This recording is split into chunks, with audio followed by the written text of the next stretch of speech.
Hello, hello. Hey, Marcia.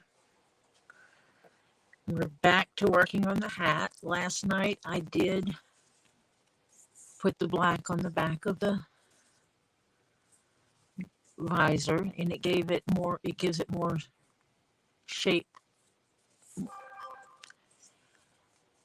So that will work when we go to attach it.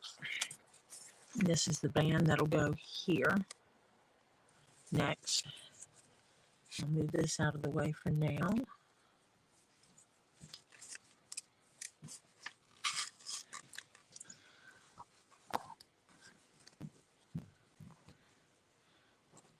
And yesterday we ended after going around this support piece for the front. I will have to shape the hat when I'm finished.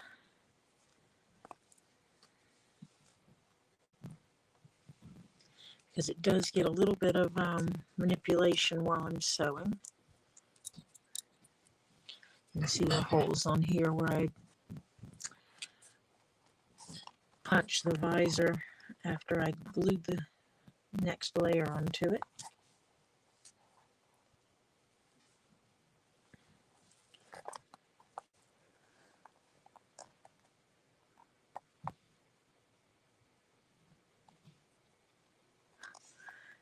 Yeah, I did not work on this much last night at all.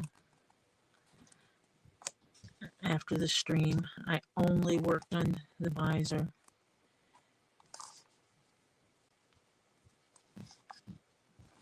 I'm waiting for my new clasps, my magnetic clasps to come in for the jewelry holder that I'm making.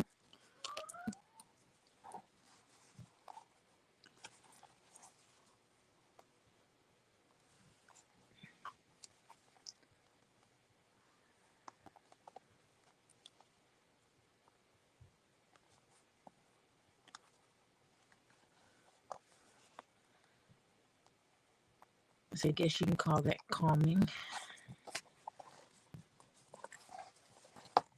Trying not to stress on this too much. I will definitely get it done well in advance of when it is needed.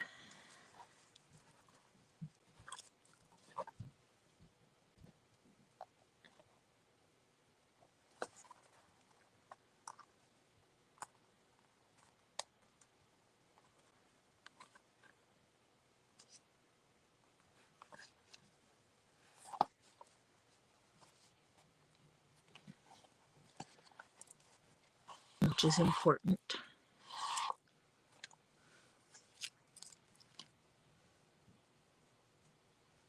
Oh, goodness. You must have needed the sleep.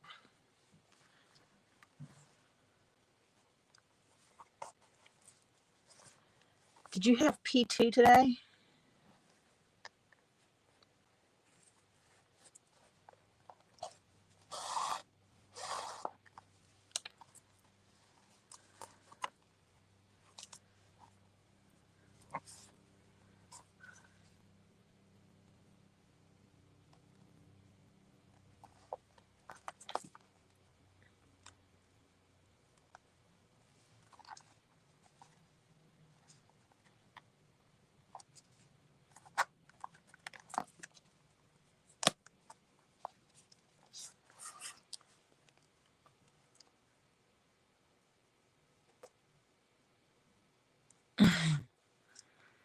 I hope it went well for you.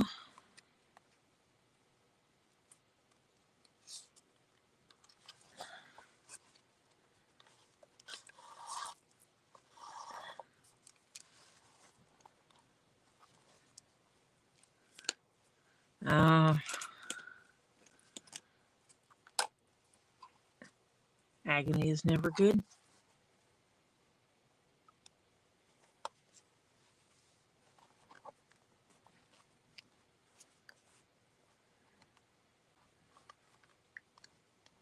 Sorry they put you through agony today at PT.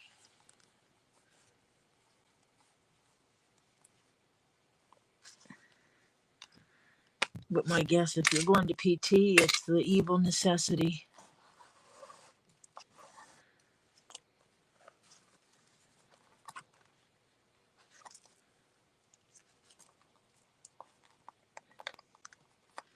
course, when I needed to go to PT, I did not consider it an evil necessity.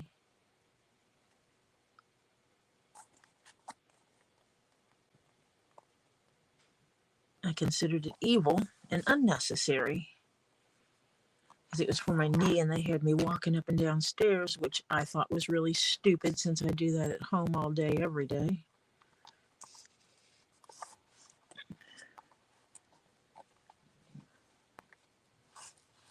Oh, fun, fun.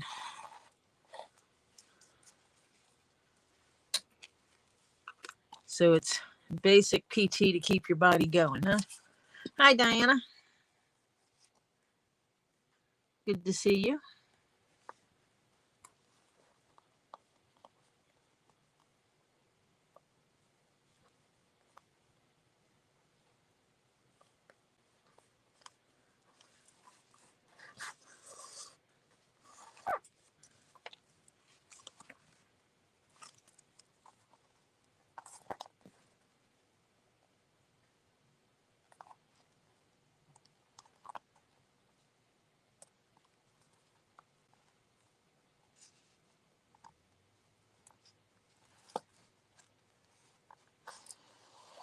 Hi, Donis.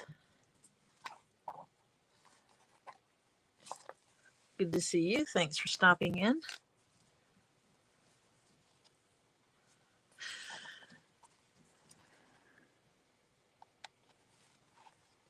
Hello, anyone just lurking in the background? Glad to have you here, even if you're not chatting.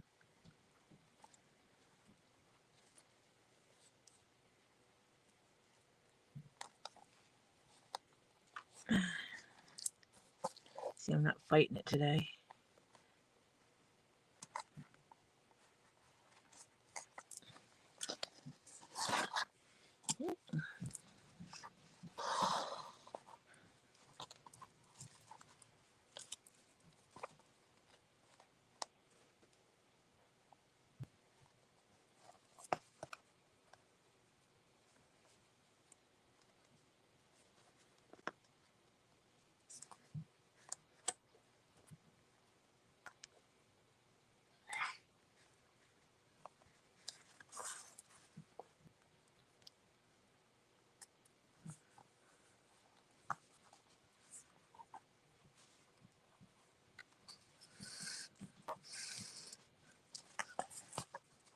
I keep turning that, and I know I can't do that.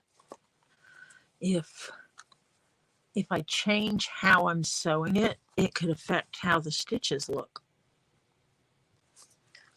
And that is one thing you don't want when you're hand stitching something like this, where the stitching is an integral part of the look.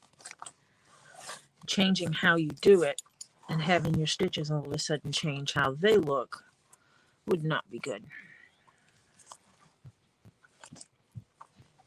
It's one of the biggest things people do. They'll change how they're doing it, and then they can't understand why their stitches don't look right.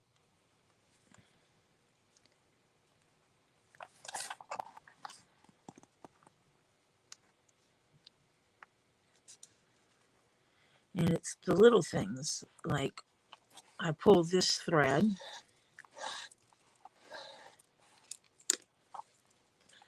and then when I take this thread, the second thread, it always goes on top of the prior thread, and the needle goes in the hole on top of the thread that was in the hole prior. That is the way I started out on this, and that is how I will continue to do it, because doing little things like changing which thread's on top affects this line and how straight it is. Changing it could cause one of the stitches to lean this way or this way instead of staying straight in line. Hi, Angelo.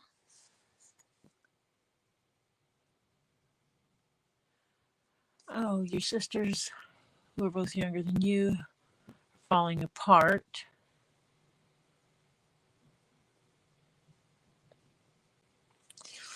Back surgeries are never fun.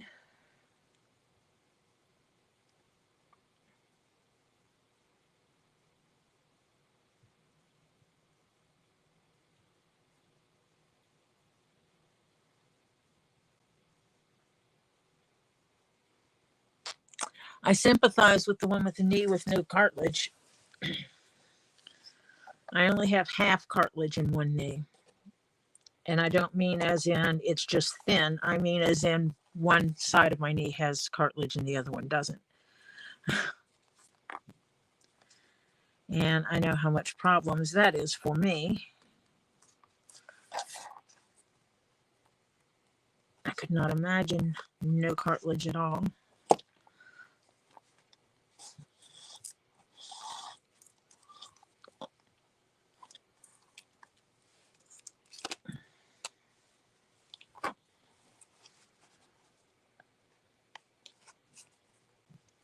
Systematic.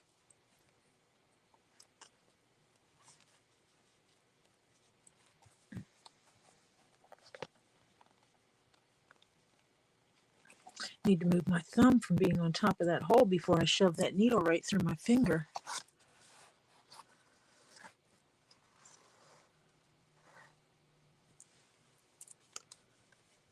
I just saw hi Jennifer and I did not see Jennifer. Did Jennifer? Oh, hi Jennifer. I missed seeing your message up there. My apologies. I tell people all the time I'm falling apart and they laugh at me and say there's no way.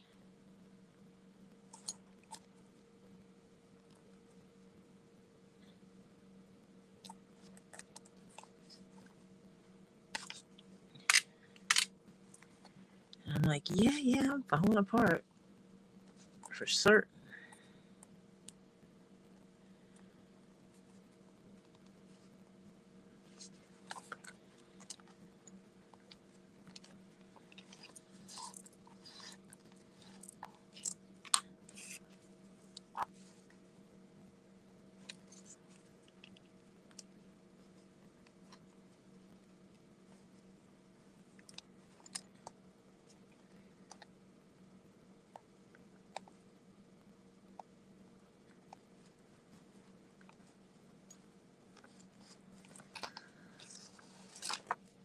Oh, catching ink pens over here.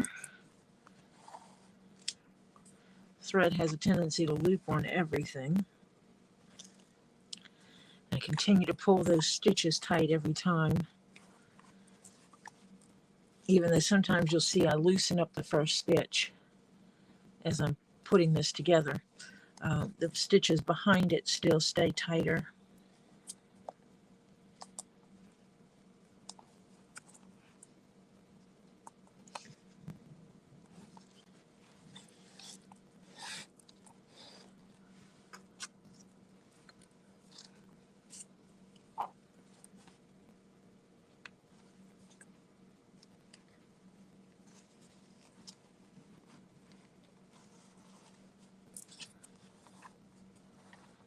I keep catching the corner of my table today. It's right over here, a little bit down from here. About 2 inches down is the corner of the table. And my thread, for some reason, keeps looping around that.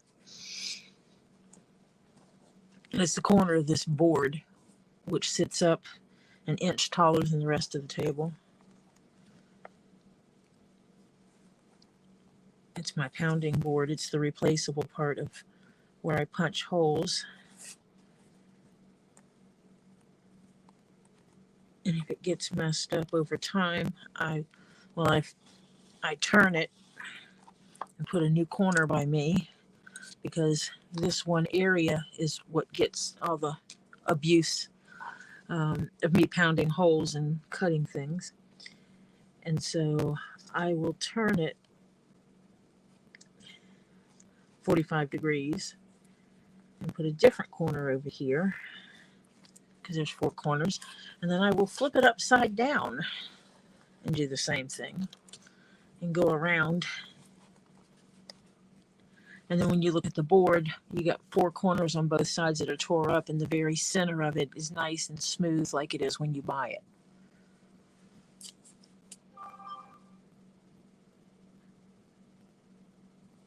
Yes, Jennifer, you slide in from the shadows.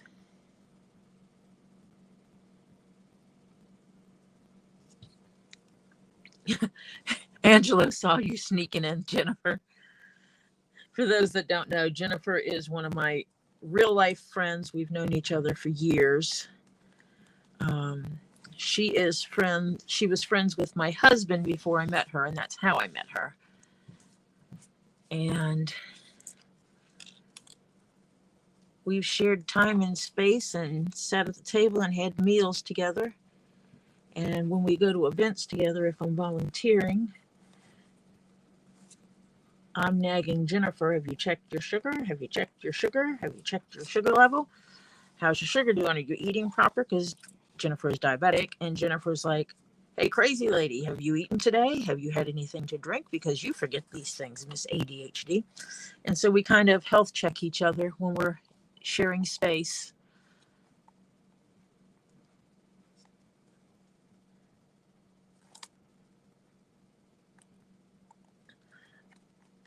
I have to remember when I'm playing that game not to go with my first choice, to go with like my third choice. Because the 2 times I went with my first choice was the 2 times I got knocked out of the game because of Kendra and I thinking too much alike on some things. Oh,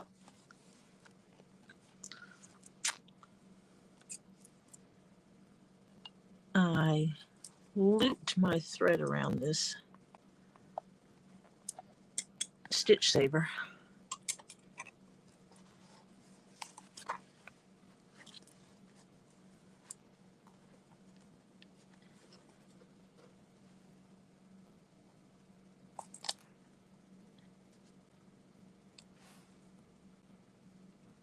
Work has been boring.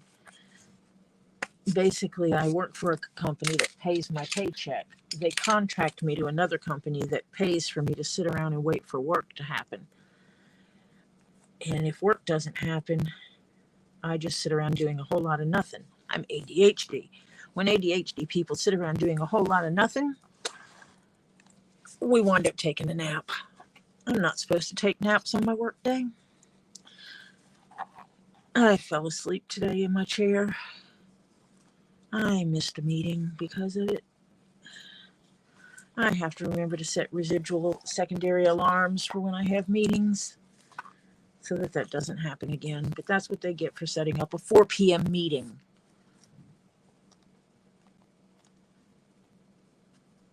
Yes, Diana, you beat Robbie.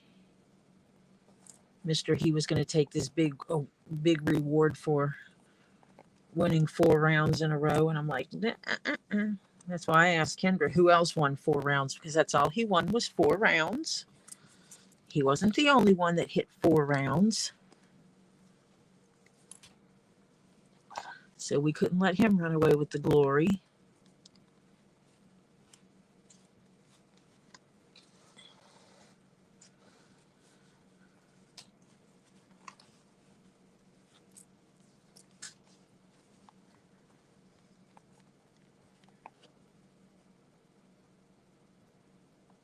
And I think that's how they're going to have to score it, is everybody who's in at the end of a round, or at the end of one game or one round, gets a point. And all of those that have the same highest points are the ones that go on the final. And that way, if someone comes in, like Robbie did, you don't go to the final round unless you won. Like last night, there were 4 of us that had made it through 4 of the 5 rounds without being knocked out. Then Robbie comes in at game 2 and he wins 4 games. So for me, it was like, who else won 4 games? That's who gets to stay and do the final round.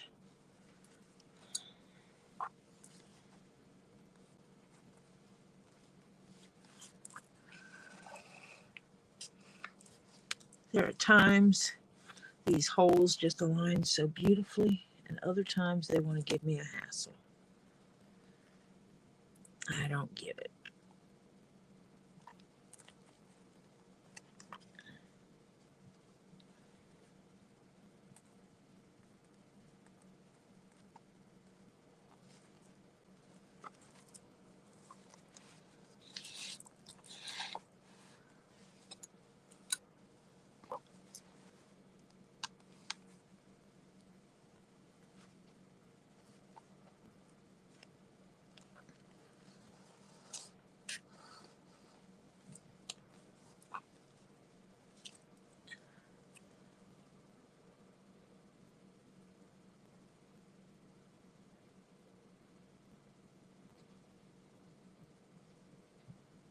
Yeah, see, when I clock out, I'm out.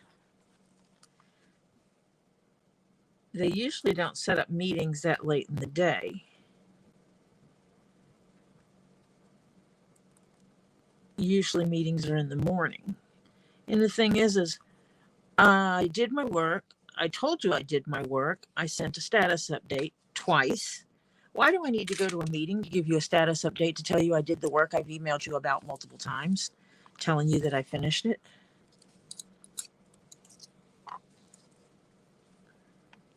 And everybody who was on that meeting was in my emails and saw that I did completed all my work.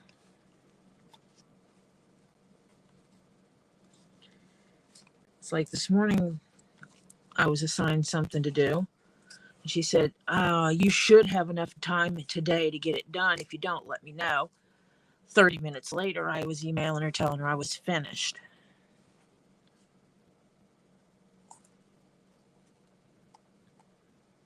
It was like, doggone it, I thought I was actually going to have work to do.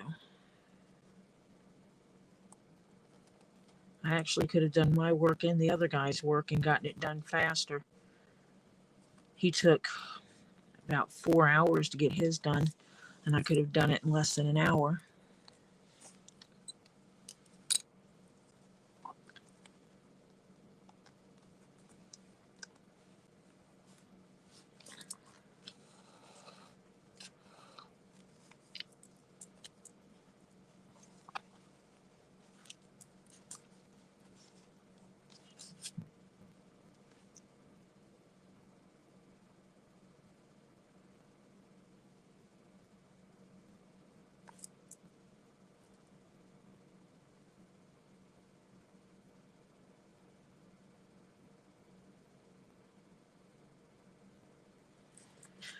That's crazy. It's kind of like companies that expect you to come in on your day off to go to a meeting. It's like, no, that's my day off. Unless you're paying me, I'm not coming in.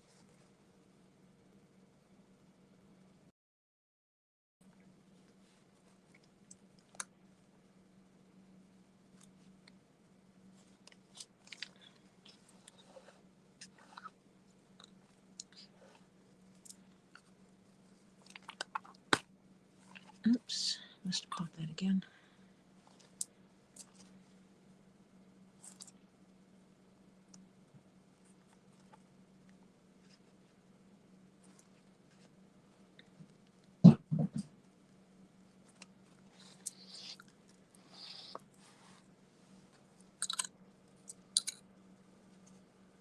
Can't wait to do the next hat.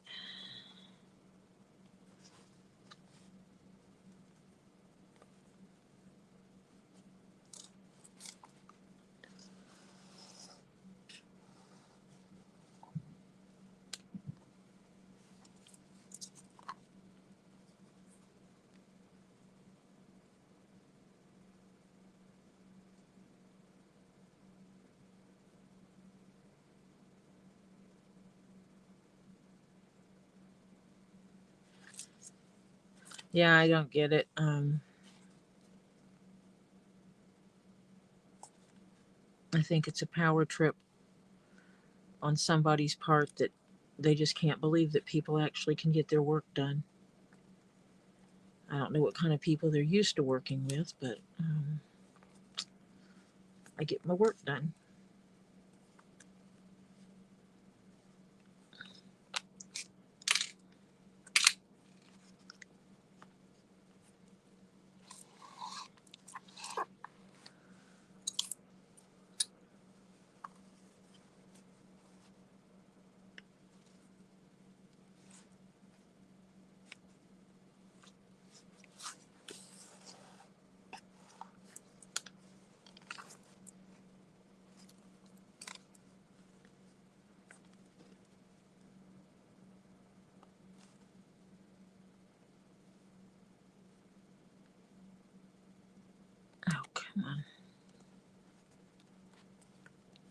lined up like you're supposed to be.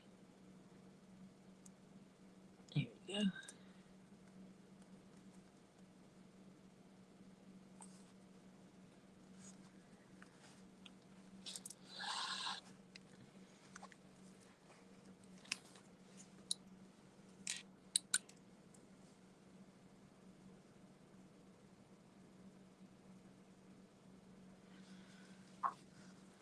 Well, he gets paid to be on call, doesn't he, Marcia?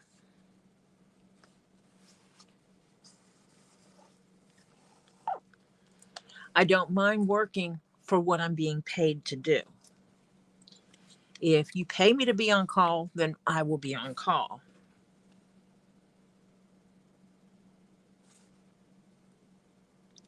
But when you pay me 40 hours, do not expect me to be on call the rest of the time when you're not paying me.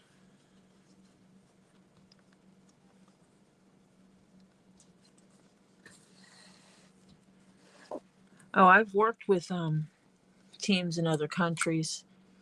I worked with a guy, when I first started, I worked with a guy that was in the UK, in England. And there were times when we were on high priority projects, I just shifted my work day. I would go into work at 3 o'clock in the morning, and I would work my 8 and leave.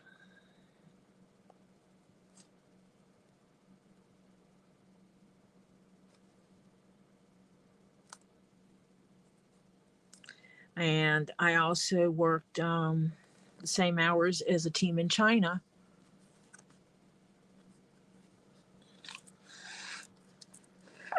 When we had work that needed to be done, and I needed to be able to communicate with the China team.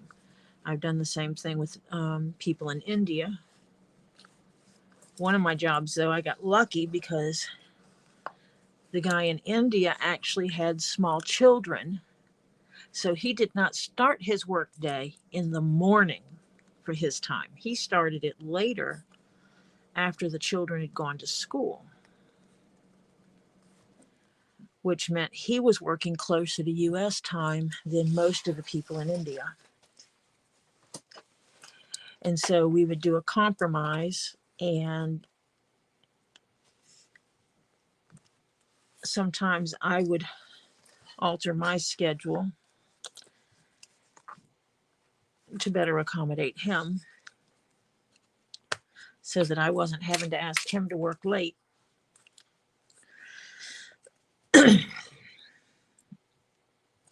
But sometimes when we were working on really high priority stuff where we knew we needed to be online at the same time, he would be like, oh, I'm going to start my work day late tomorrow, so just come on at regular time.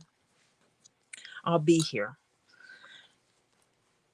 And I would log in at 8 or 9 o'clock, and he would log in about the same time. It was just really cool. Other days I would come into work at 7 to get that time with him. And it would irritate people when I would log off earlier. And I had my manager make a comment about it. And it's like, well, I'm coming in early to work with India. And therefore, I'm logging off early.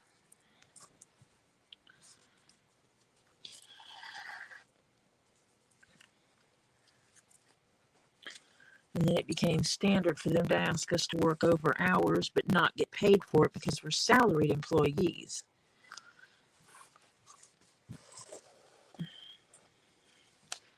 Since I got out of college, I have not worked an hourly position. Well, I did one time when I was contracting. You're getting static now.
Is that better? Hi, Lisa.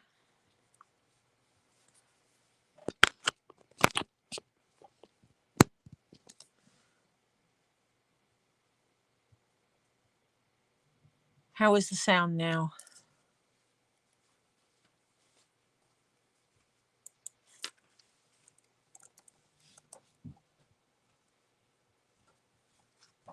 Okay, yes, the sound is good.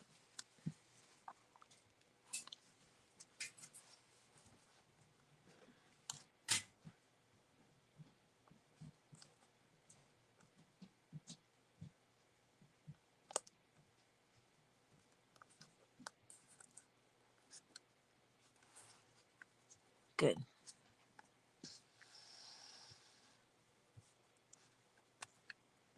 Yes. Robbie caught 3 chameleons last night. One's a boy, one's a girl. Are you getting all 3?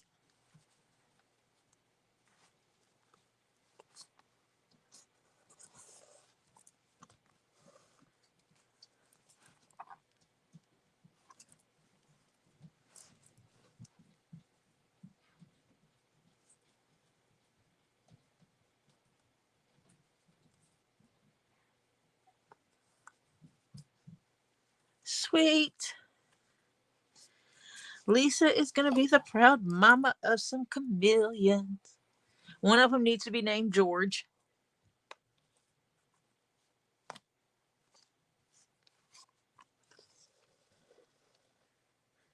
For Boy George.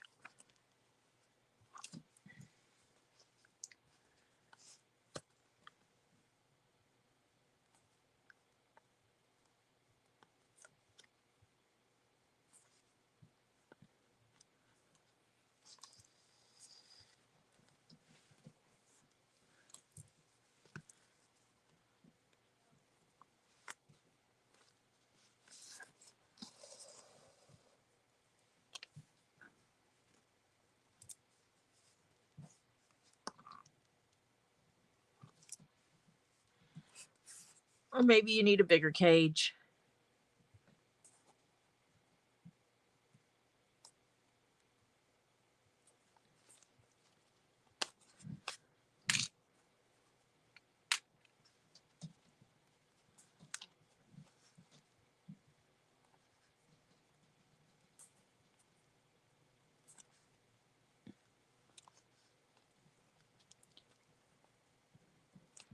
Yeah, I only have this much more to go. I know. I knew after getting around that front piece, this would be the easier part.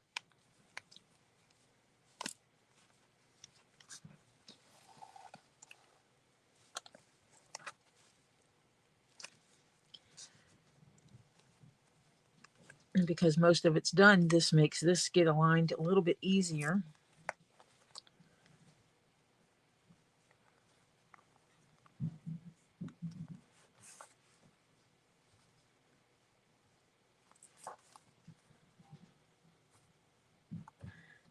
And did Robbie say these look like they were last year's babies? You got a question. What's your question?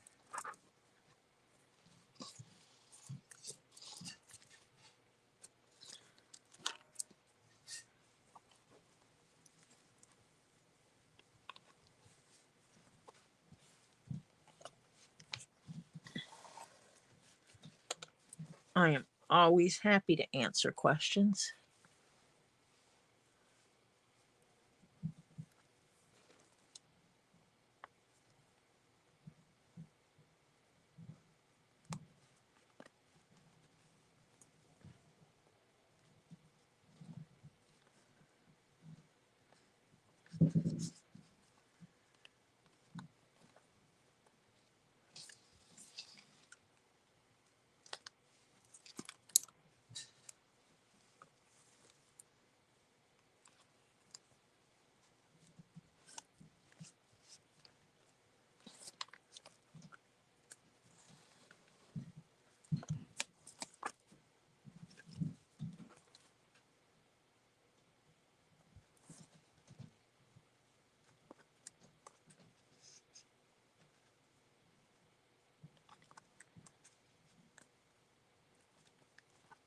I think after I get my commissions caught up, I think I might not take in any new commissions for a little bit.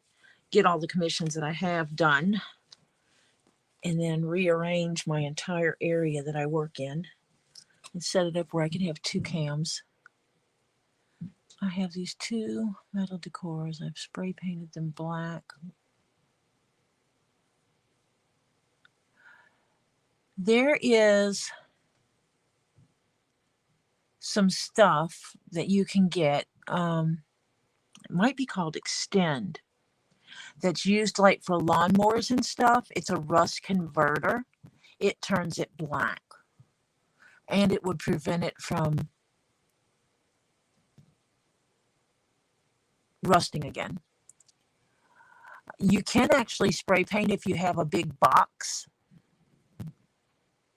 and just have one side of the box open.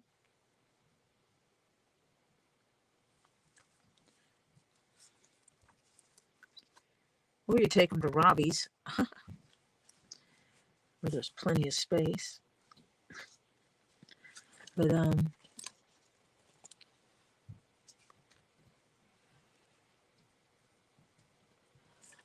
no, there's some stuff, and I'm pretty sure it's called Extend. Let me see.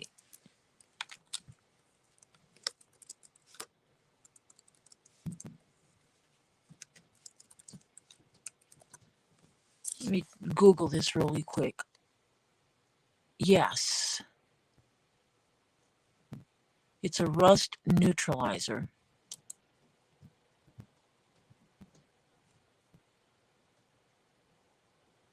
And they actually sell it in the not spray version as well.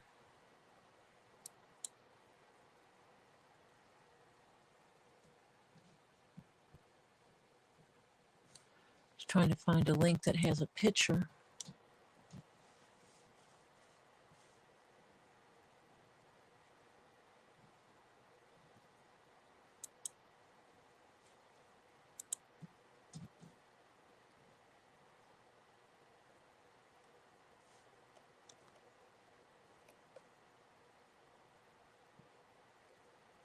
But Loctite sells it.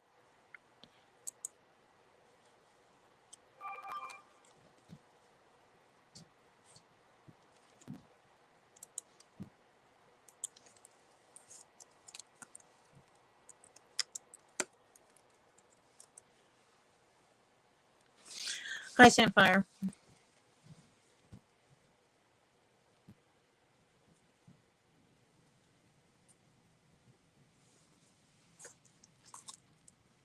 Yeah, I would start with a wire brush. Wire brush it where it has, wire brush the whole thing.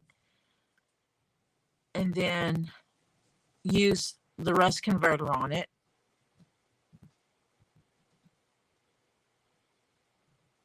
Okay.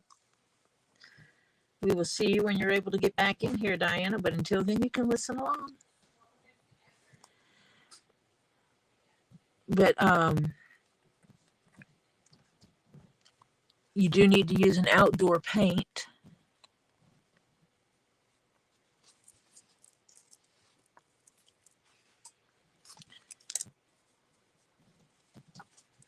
So if it's going to be if it's going to be outside, you need to use an outdoor paint.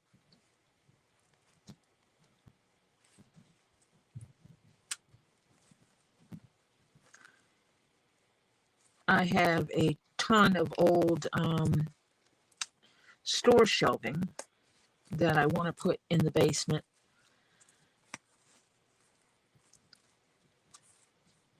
That has to be mounted to the walls, I think.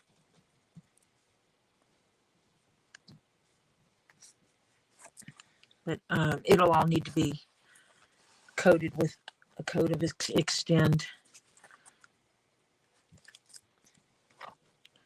I got it because it holds a lot of weight. And the chick with all those sewing machines and all the leather, so I needed shelves that could hold a lot of weight. And you think about the store shelves, they hold a lot of weight. And basically that's what I'm going to do is I'm going to wire brush them put them on the trailer, take them all down to the back part of the property, coat them and extend.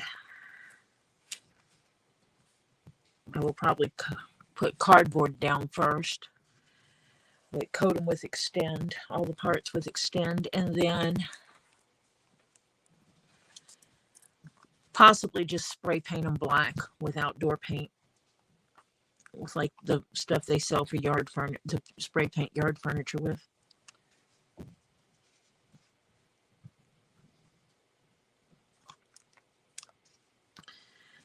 Because the extend is a rust converter, it also is a rust preventative.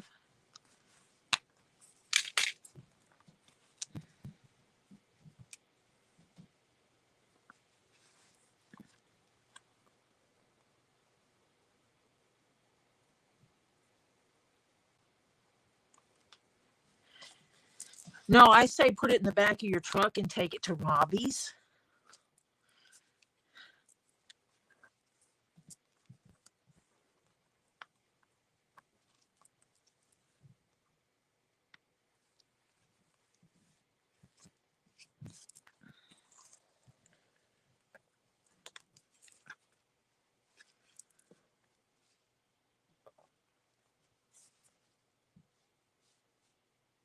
You go over there for Gabe to do work for Robbie. That could be like the trade-off of, okay, Gabe's going to come over and work for you, and I'm going to do this paint job.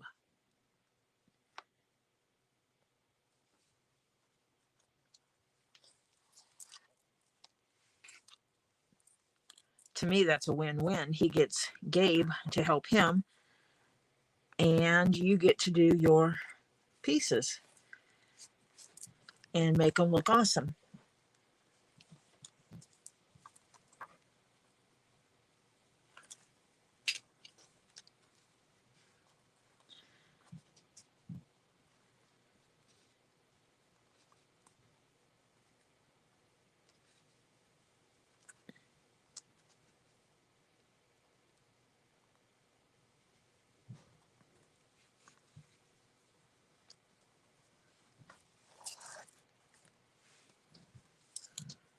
You know, Robbie's the dude that pours concrete on his ground. So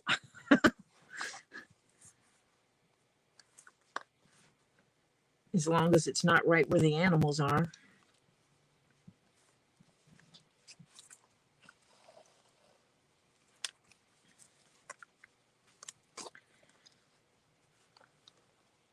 You know, you're not going into the lemur enclosure and spray painting, so you should be okay.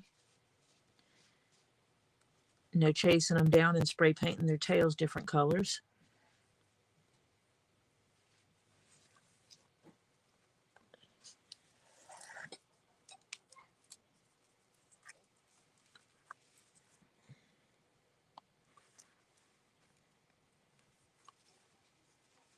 Oh, come on. In the hole, baby. Ha.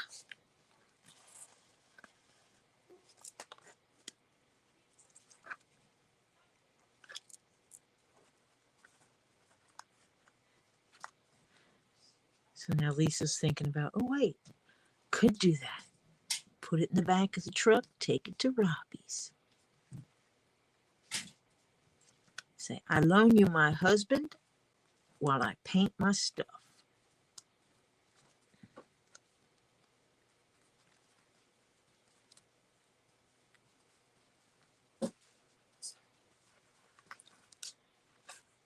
My daughter is standing in front of me laughing.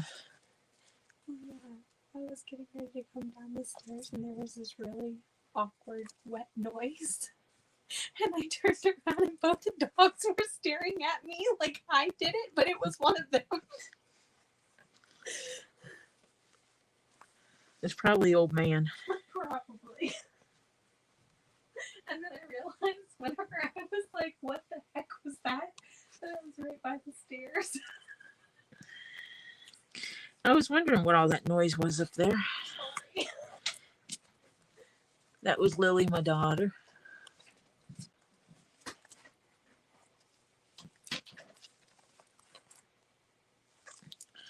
Last night, she was the only student out of like 15. She was the only one to turn in her assignment for school. She's in a class of 15. One girl, this is the third time one of the girls has taken the class. And she hasn't been doing her work, so she's going to be failing the class, and it's required. It's a required class. So the girl's going to be retaking it yet again. And you have to pay when you're retaking those classes if you fail it. If you withdraw from the class before the withdrawal period is out, you don't have to pay to retake the class. And Lily has like a 99 in the class right now.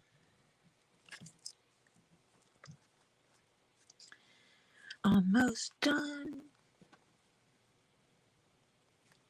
With this part at least.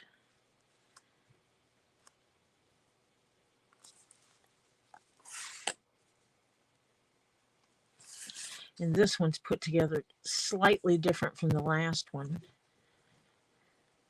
Because the last one, how I put it together here was different than what this one will be done. That one was intentionally put together to extend it to make it taller. I just put the other piece up against it and I did a stitch, a decorative stitch on it to put the pieces together. And that was to intentionally heighten it.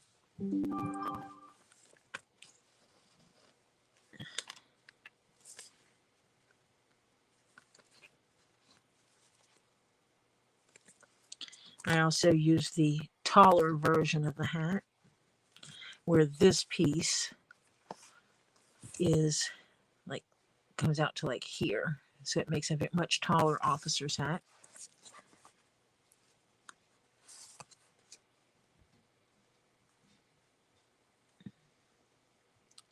Eventually I'll get around to making the Kelpie hat, the old military Kelpie hat. I have a pattern for it.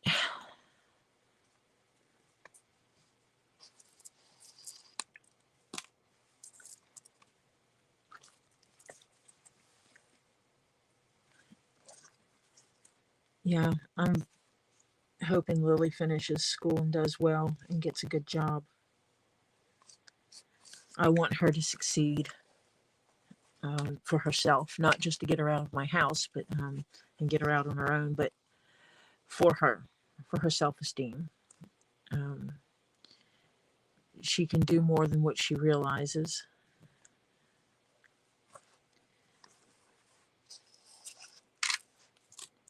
And she's always had things get in the way of her education. Every time she has attempted to move forward in life, usually it's a horrible partner. And this time she has been able to keep herself focused, and basically it's my school comes first.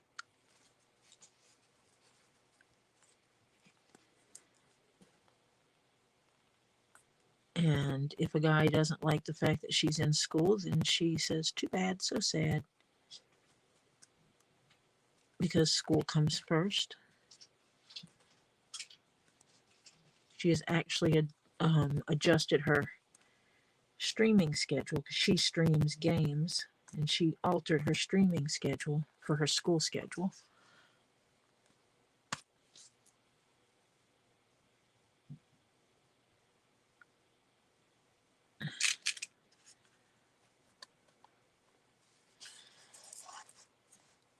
I have ADHD, so I get easily distracted, so I usually don't. Well, that's not true. I will sit here and watch a movie while I make things, or a series of shows. I'm real good at starting something that has episodes and just blow through a season or two while I'm sewing.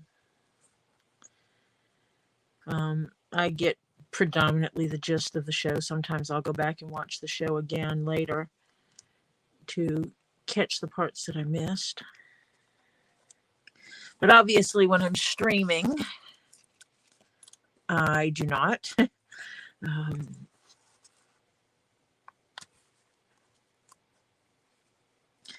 I'm not much at listening to just listening to music while I'm sewing, because music does affect my mood a lot.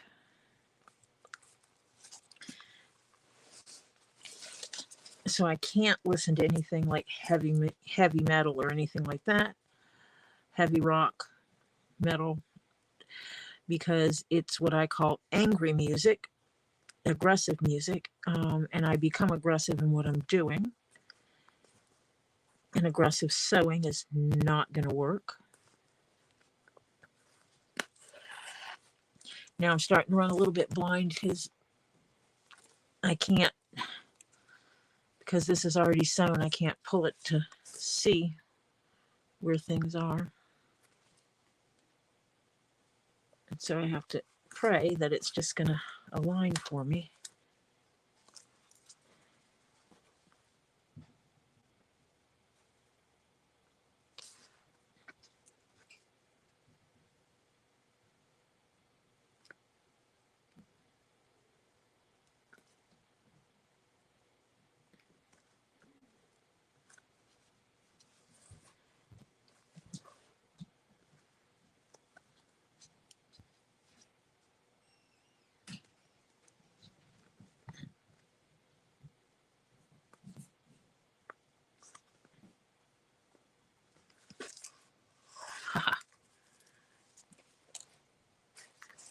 Pull those stitches good.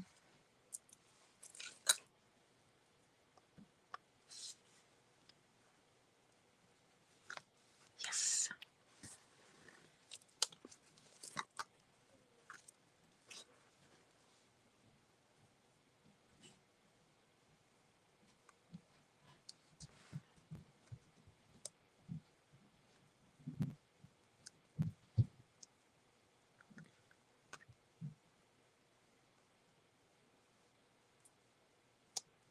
Come on, where's the hole?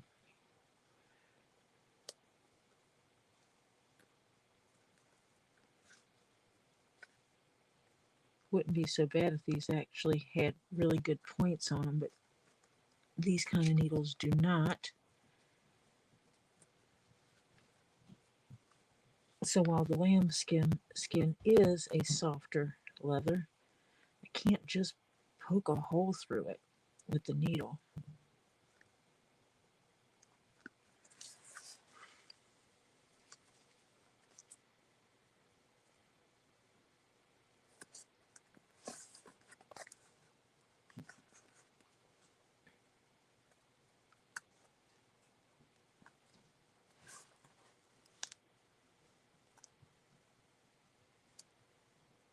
I know there's a hole in there.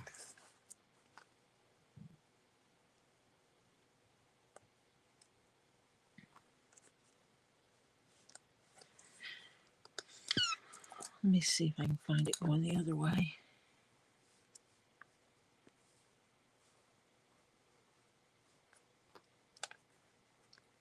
There it is.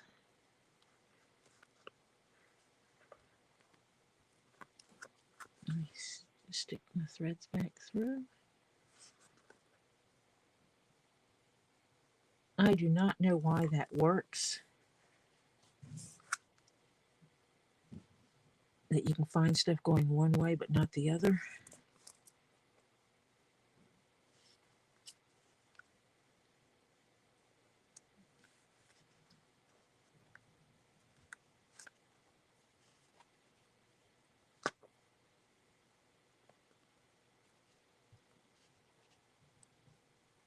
Come on.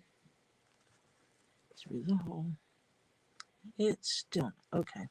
Fine. I will go ahead and do it this way.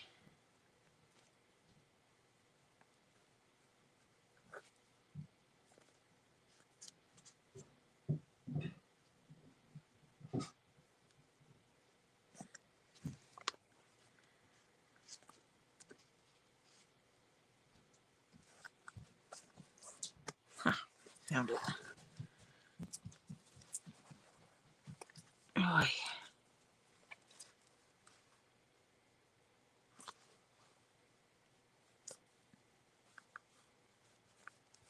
And the final stitch.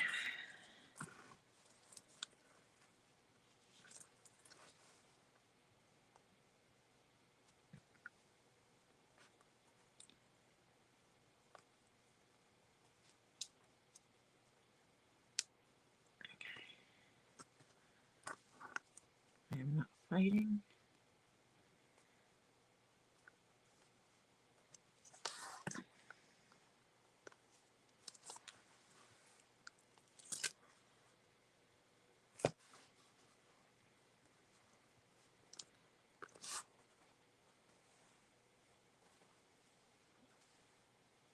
Nope, over one. That is where it should be.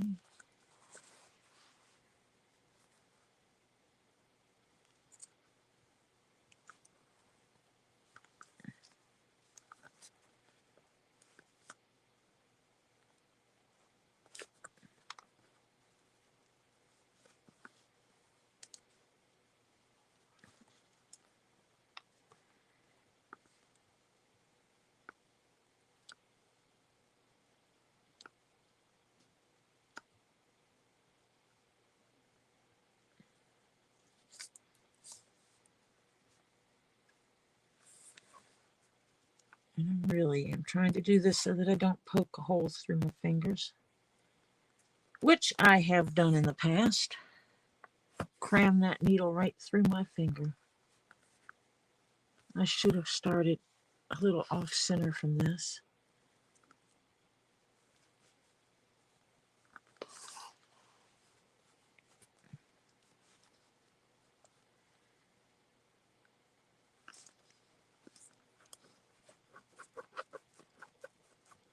Move that needle around a little bit and try to loosen the hole. So when I get down to closer to just having the tip there, I can slide one needle in before the other needle leaves. Nope, not happening.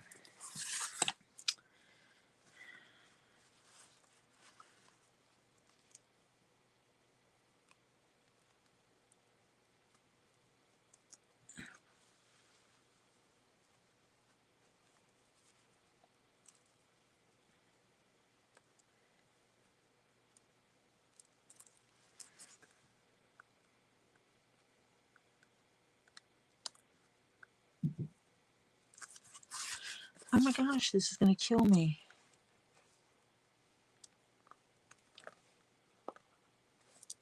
Fine, go through that hole. Go through a hole. Nope, that's not the right hole.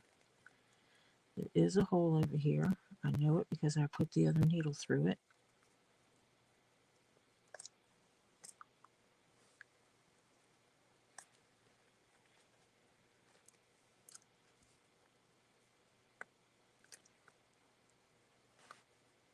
And I really, really, really, really want to get it through the same hole. It would make my life easier.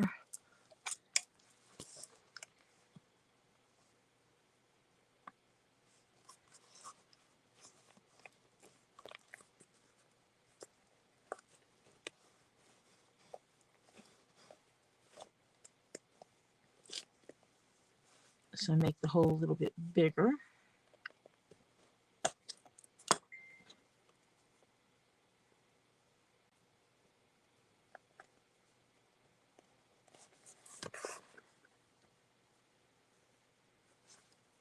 And that worked. I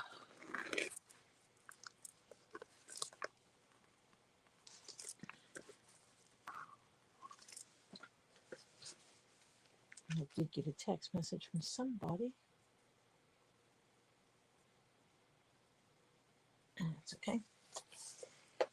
And one of the things I need to do now is find my thread snips.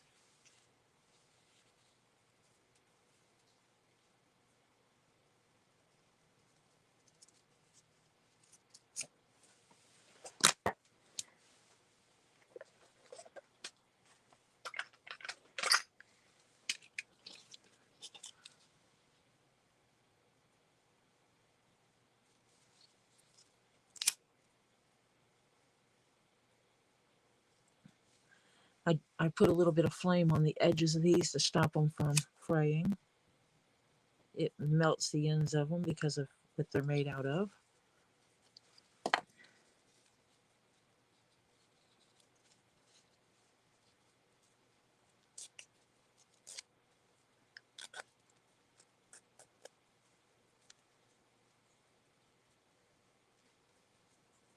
No, no death due to leather making.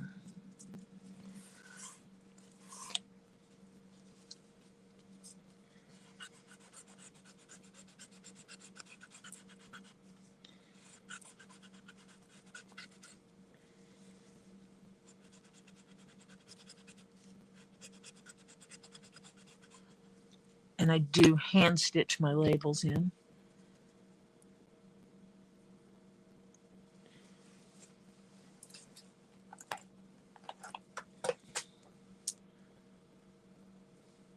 That's it there.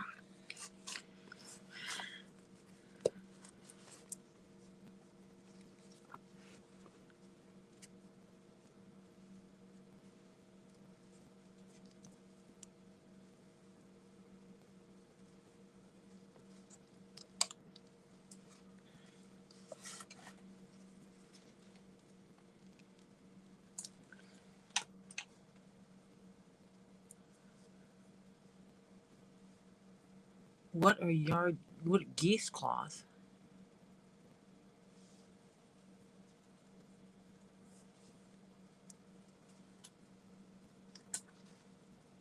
What are geese cloths? Do I want to put this way? No, because that'll run into that one.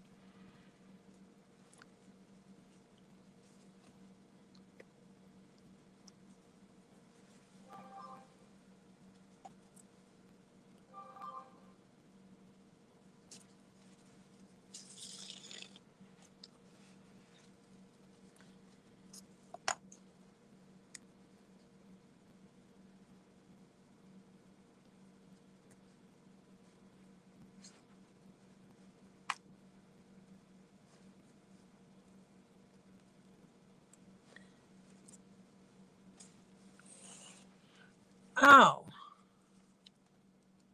geese clothes. Oh, yeah. I have never made clothes for concrete geese. And not sure I would.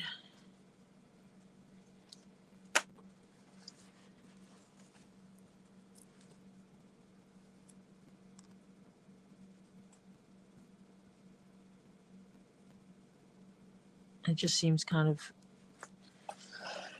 weird to me, actually.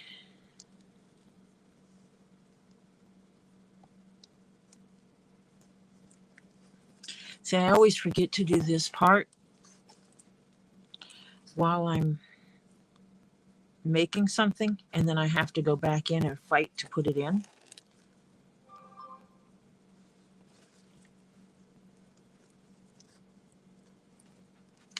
And this time I got smart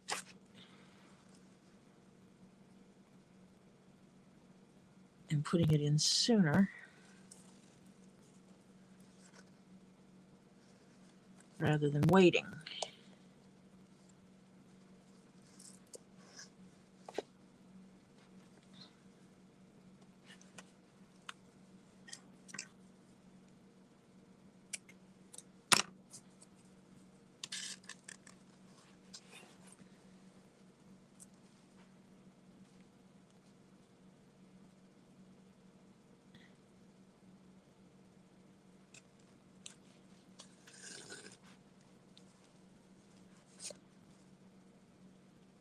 I have seen people do the yard decorations with those geese. It's just not my thing.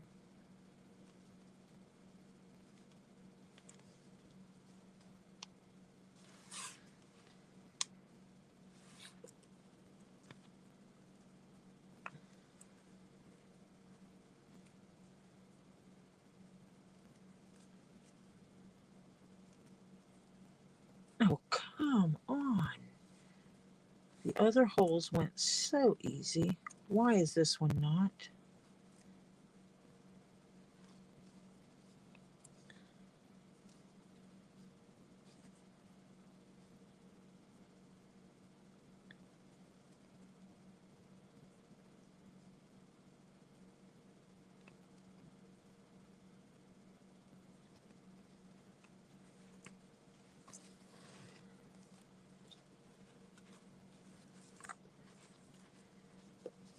One day I'll learn a nice, gracious way to stitch these in, maybe while I'm sewing something.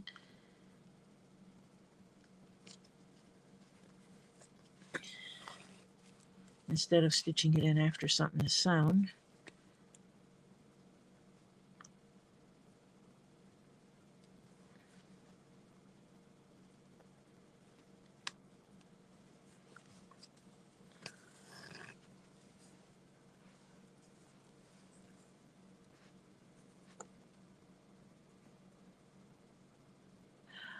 Jennifer, since when does something being unusual have anything to do with what you're willing to do or not do?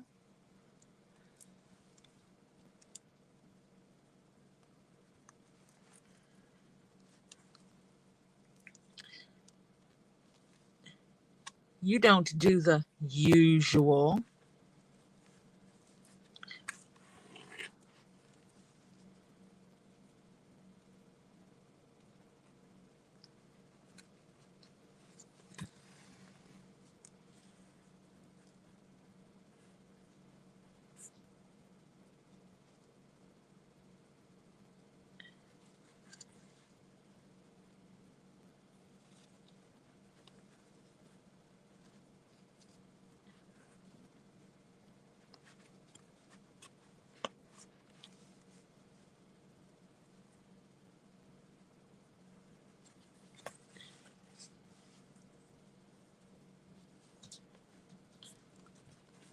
I didn't forget my label.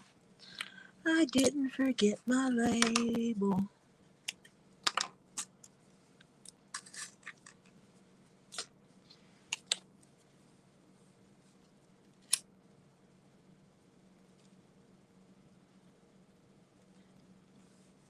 That one is too long. Let me snip that down a little bit.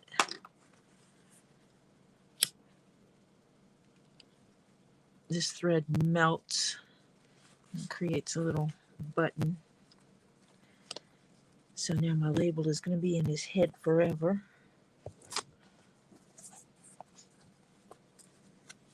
So he'll be able to see who I am. That is upside down, obviously. But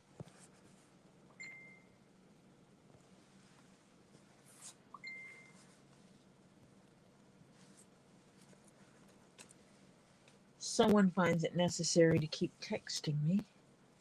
That's something going on that people are posting.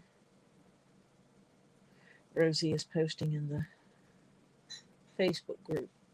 I might have to silence that for a little bit.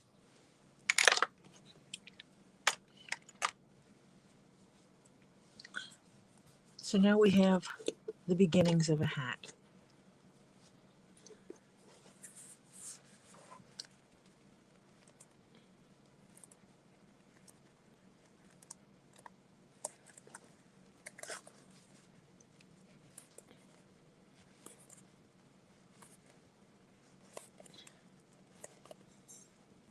I know the way I'm shaping it seems kind of strange, but it actually works.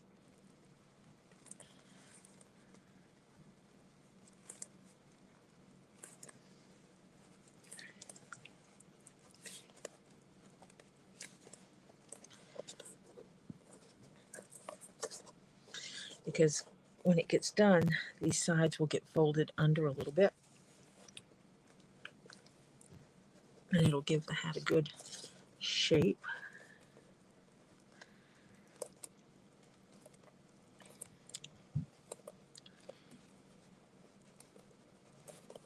I think that'll work. There's that thread I wanted to fix.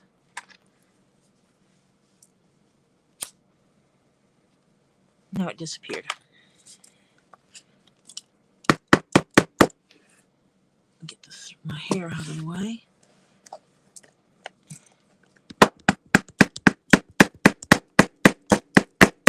Hammering this serves two purposes. This cord is in my way.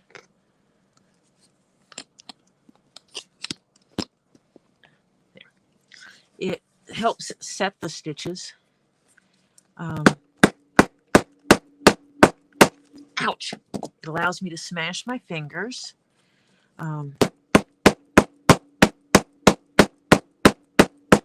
But it'll also cause the leather to do more of what I want it to do.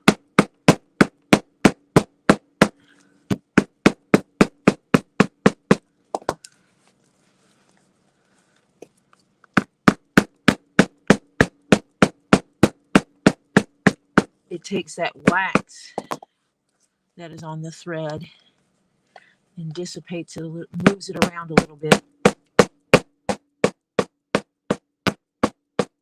to better fill the hole.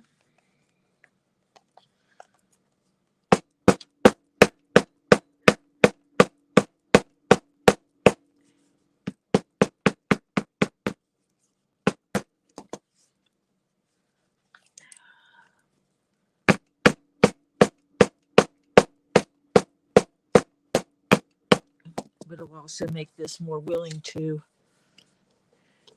can see this folds over a little bit better than what this side does.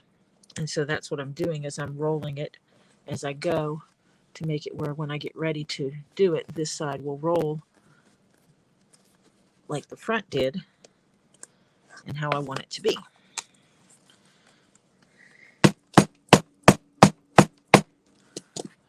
I won't use the term break because I'm not breaking the fiber of the leather.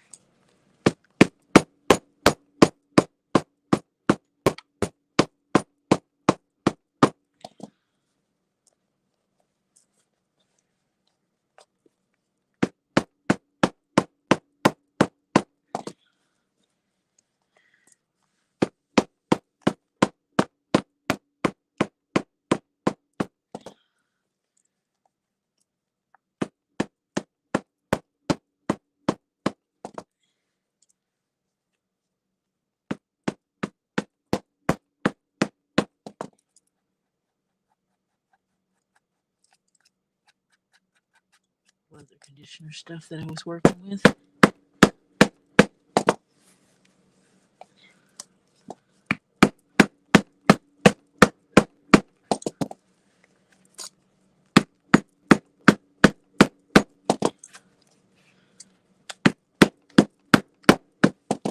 we go.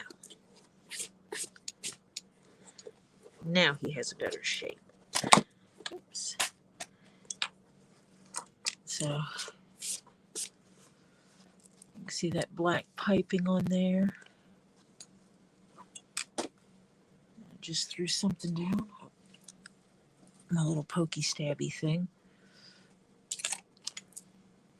Okay, now I have to go back up and read chat because there's been conversation going on in here.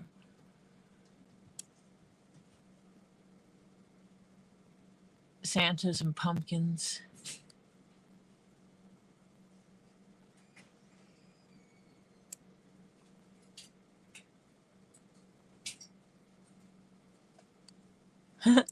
That would be cute, Marcia. Unfortunately, these wouldn't last very well left outside with the weather.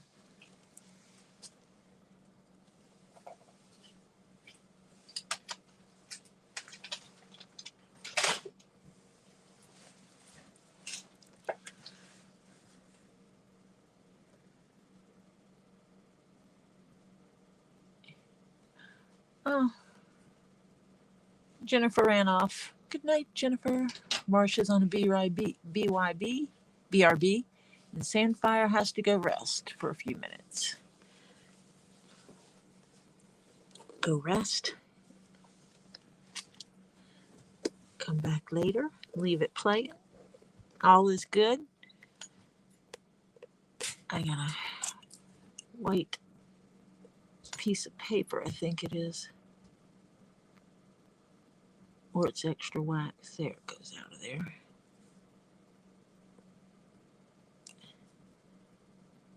I will actually give this a clean up when I'm done as well, before it gets shipped, where I inspect over all the pieces and parts. And next is putting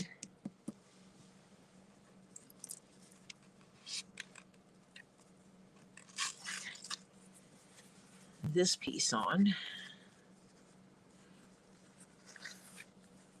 And I'm going to do it the same way. Let me double check my hole count to make sure I do it right.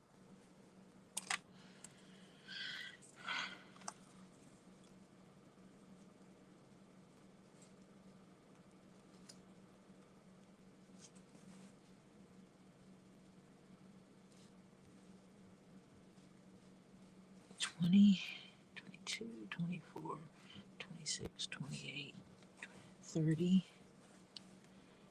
$32, $34, $36, $38, $40, $42, $44, $46, $48, $50, $52, $54, $56, $58, $60, $62, $64, $66, $68, $70, 2, 4, 6, 8, 80, 2, 4, 6, 8, 90, 2, 4, 6, 8, 100, and 2, 4, 6, 8, 9, 209.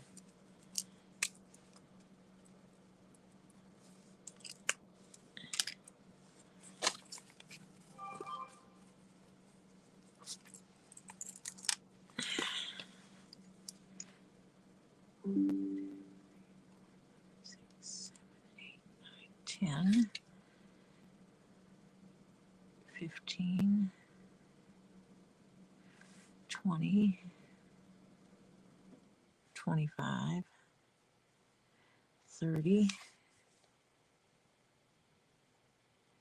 35, 40, 45,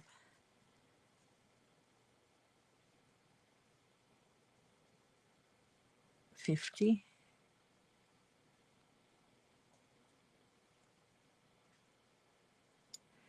55,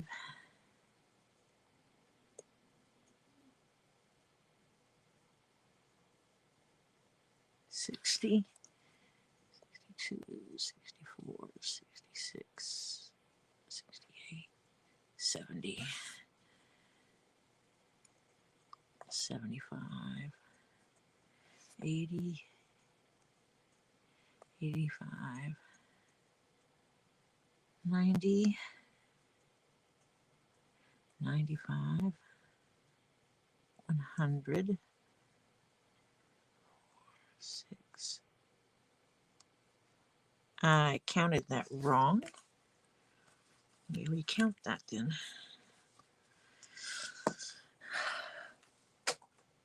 Dadgummit, what did I throw down this time? Marker.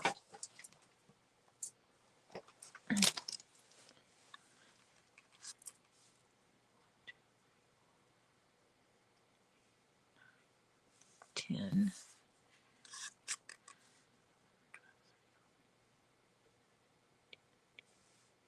20,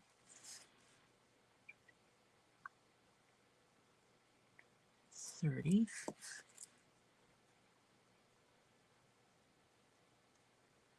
40,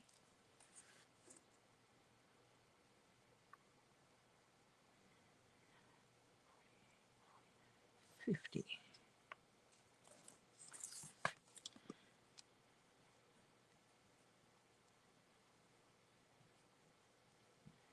60,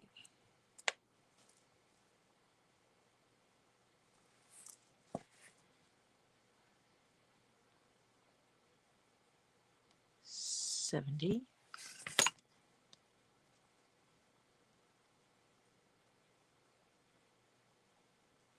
80,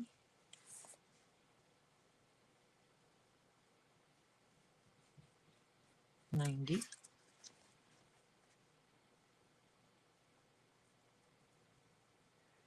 100,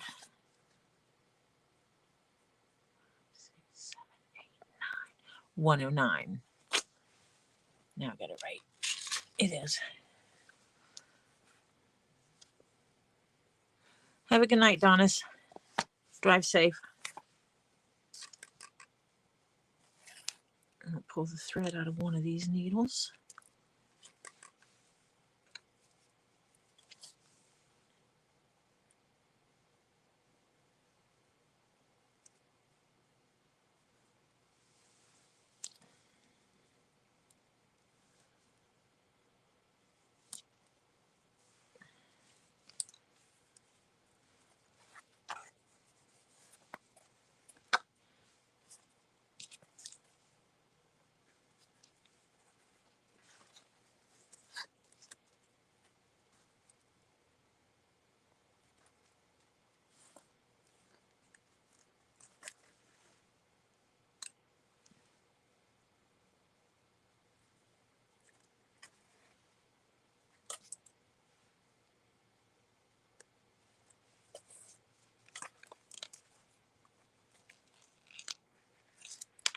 Using the leftover thread from the last time.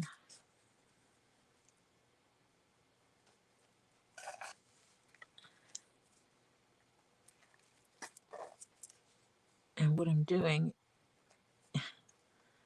it's a stitch that has two different looks depending on where you're looking from. On this side, you get the straight bar stitching, and on the other side, it's a cross, just a basic X cross stitch.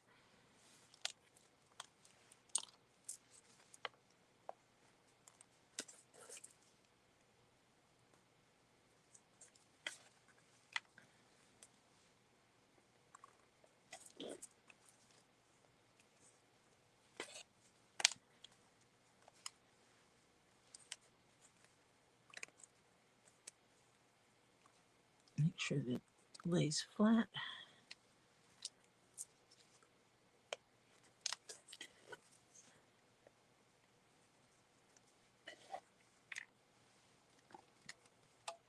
Let me bend this light a little bit.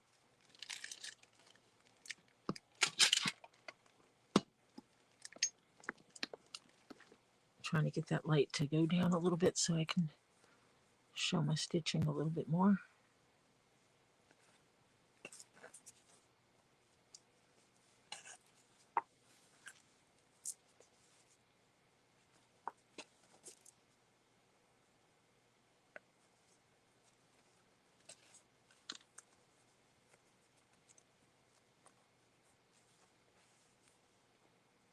Oh, I'm hoping this is going to be long enough, because I'm really big on not splicing my threads, which means I will pull this stitching out and start over.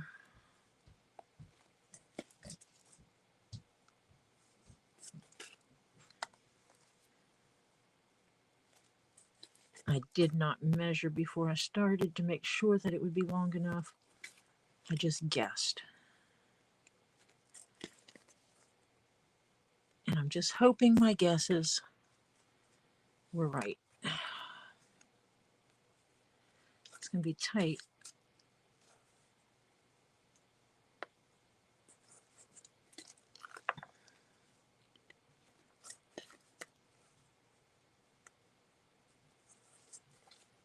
But it should be enough. Barely. Barely enough. And that's all that matters, is enough. Ouch.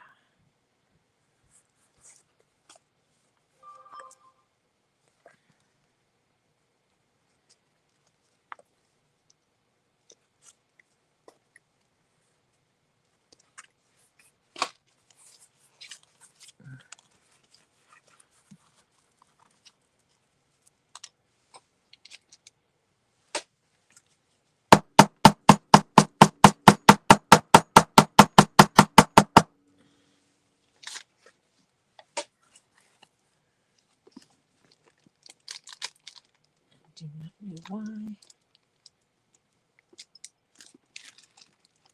One leg is acting stupid.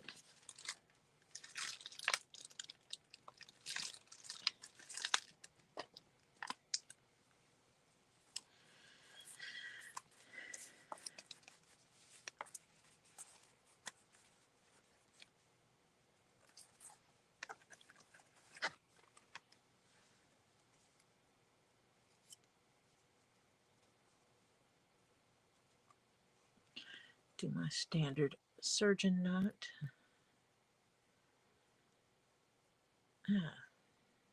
Threads just aren't quite long enough to do it the way I normally would.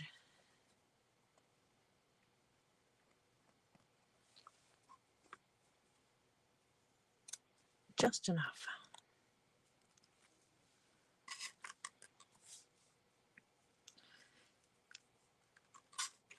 Because literally that's what I had left, was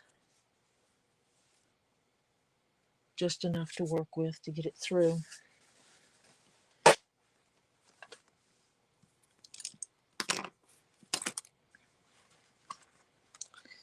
going to have to knock these threads from the inside.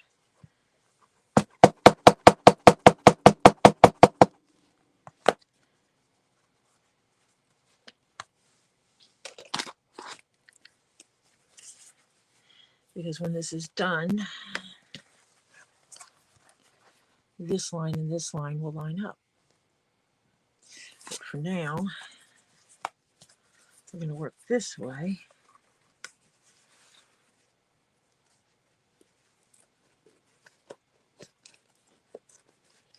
It's just going to be hard to work with. That's okay. I shall pin it, and it will be happy.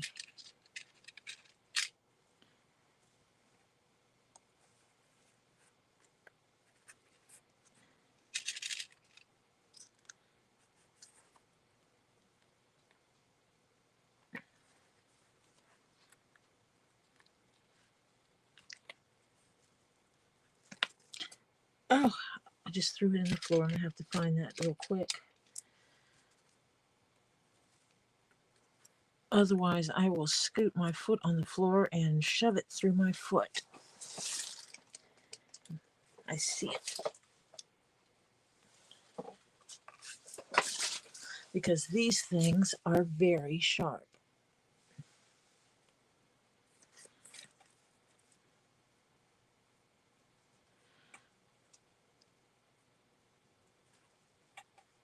These I will space out a little more. Make sure that lines up. Yeah.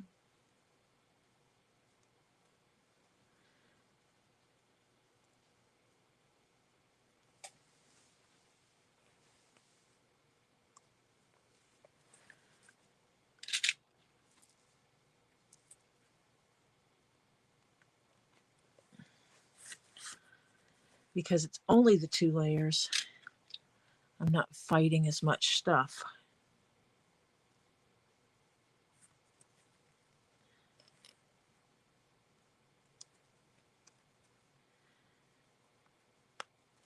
To get this to go in, so it'll be a little bit easier.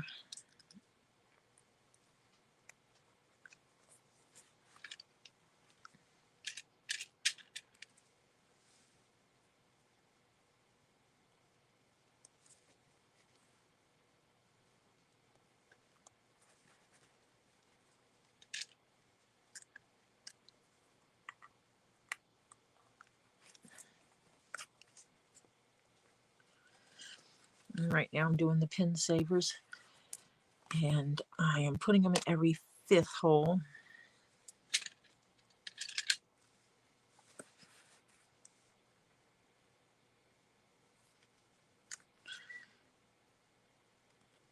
One of the reasons why I do the exact number of holes is because it's a way I can count. Because if I start here, that's 5, 10, 15, 20 stitches. It's just going to be fun because this is going to be folded in there. I don't know that I'm going to be able to do this easily this way.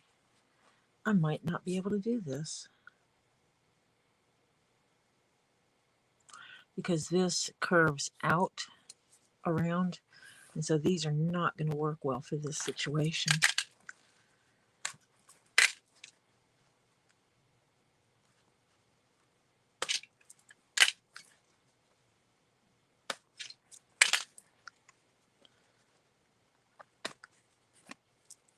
And that's okay. Not everything is good for every situation, right?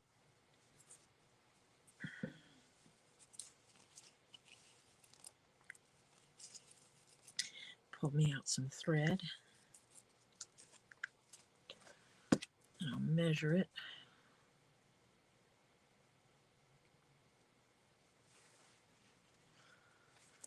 I go all the way around.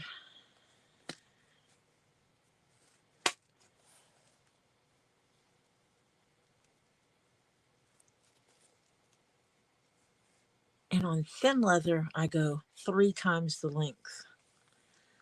On thicker leather, I go 4 to 5 times the length.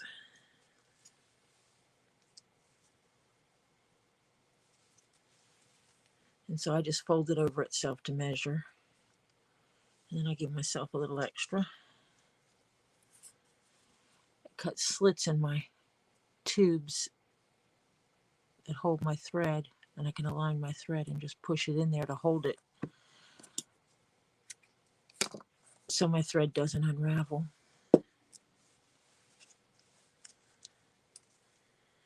And then I will take this thread, run it through my fingers with my fingernails, pulling off that extra wax. You've heard me talk about that before, that some of this thread is overly waxed, this being one of them, that it makes it where I have to brush the item after I finished it if I leave all that extra wax on. I mean, there's still adequate wax for everything I need in the thread when I finish doing what I'm doing.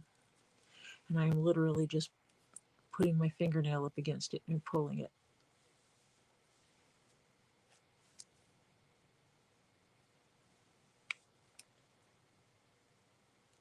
And that's, it pulls up that blob of wax.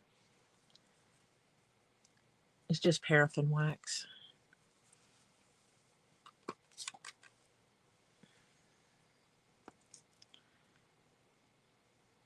Stick it through the hole. Flatten the thread out a little bit so I can stab it. Pull that up. And secure it so my needle stays put. Go to the other end of the thread. Grab my other needle. And see, you can tell how waxed this thread is. You can see it standing up because of how waxed it is.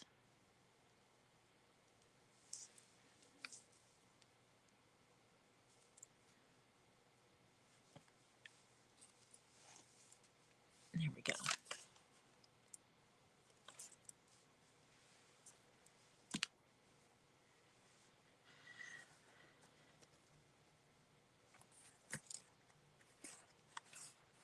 That's why everybody does this hat inside out.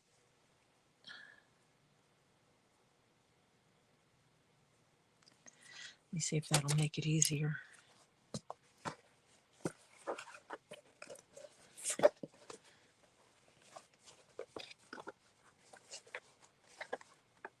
I don't think I'm going to be able to flip that front piece easily.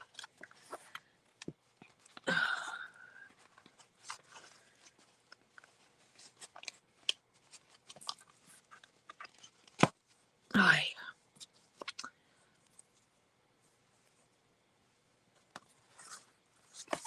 Because now I can use my pin savers. I do it this way. And that means I'll also be fighting it less. My main fight will be when I get done and I have to flip this baby again.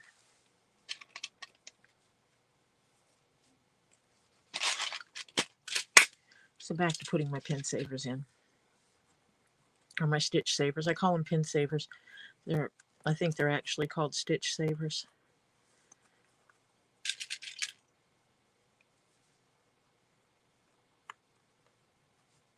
or something like that. Let me see, what are these things called?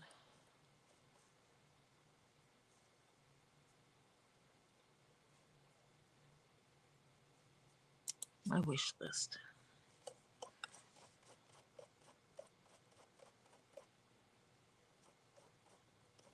I know I have them on here.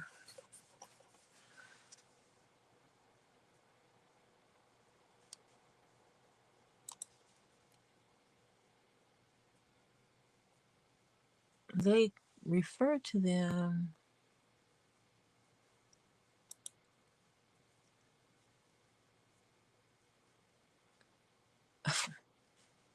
They call them all kinds of things.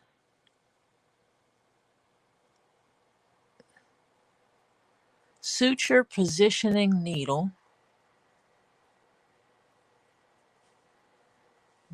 Leather located needle tools, position leather edges, lock needle, locking. They don't tell you what the name of it is. Leather positioning needles. Okay. They have someone selling them, 6 of them. 6 of the needle part and this base part for $14 for only 6 of them. And that's insane, because what I have on my wish list has more than that, for not much more money than that. This one has 12 pieces for $16.99.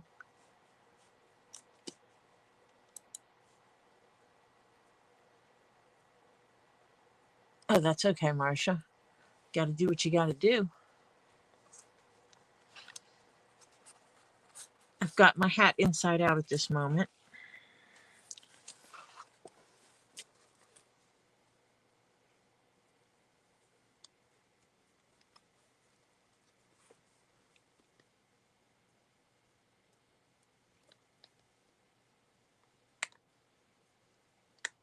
This next part, sewing it inside out, is easier.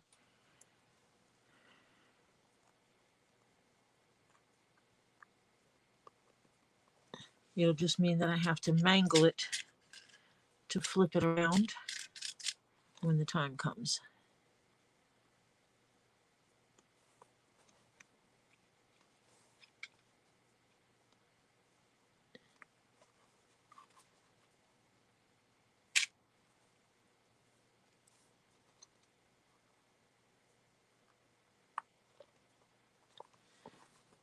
I'm putting them in backwards now. Lovely. That's okay. Thank you, Marcia. You rock. That means I'll be able to set up more than one item at a time for stitching.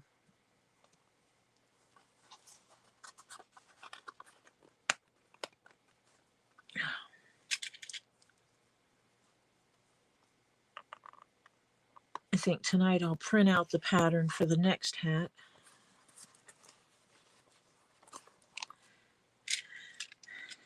And maybe even get the pieces cut out.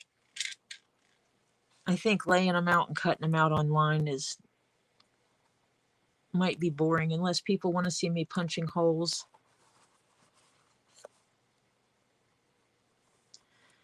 I mean, I'm happy to do it on stream.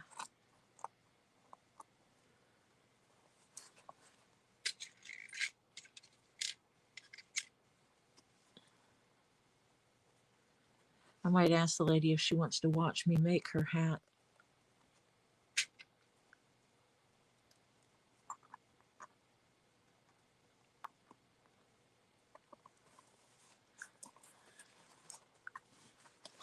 That one's going to need a lot of pins, so having extras would be good.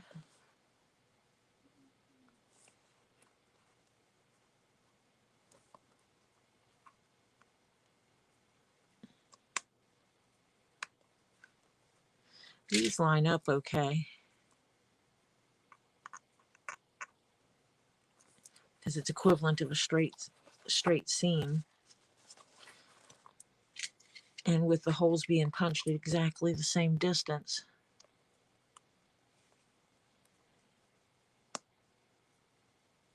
it makes it a whole lot easier. I mean, I've made these hats without these stitch placeholders. This just makes it easier.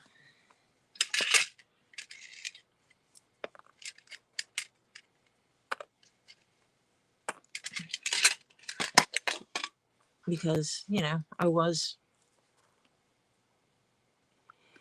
using thread at times and basting things together with thread. Now I have something that's reusable.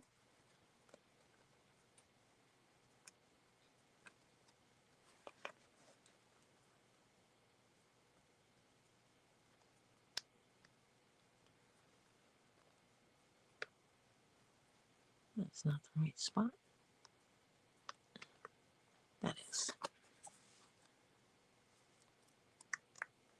I guess while it's inside out, I can, one, try to remove this extra thread line that's in here.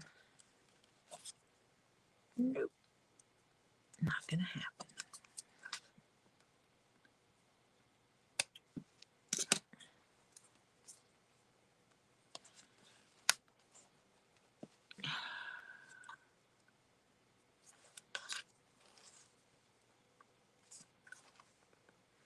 But I'll be able to redo this edge. Ouch. Nope, that is just so not happening.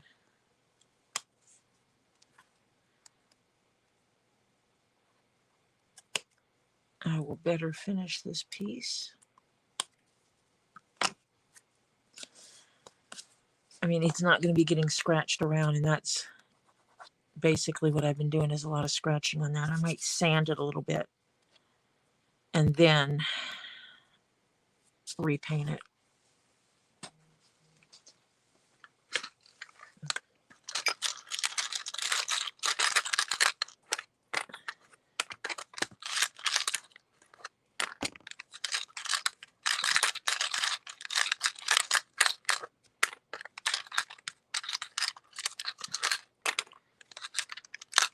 Let's not pokey the fingers.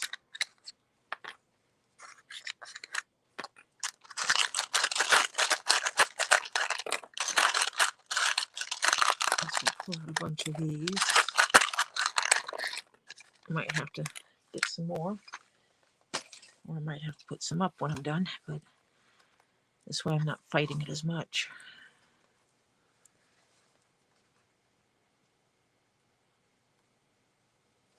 And yes, I'm going the opposite direction on this one because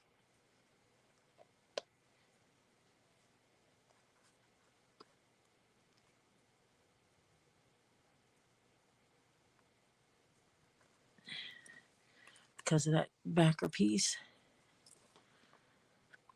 Yeah, I don't know if Doc will be able to watch. That's her nickname because she has a doctorate's degree because of her work.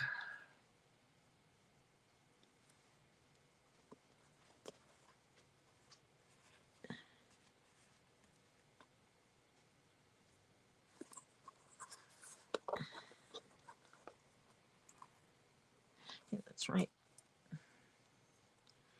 And I have left all my basting stitches in this piece. So hopefully when it comes time to do this stitching part, it'll be a little bit easier.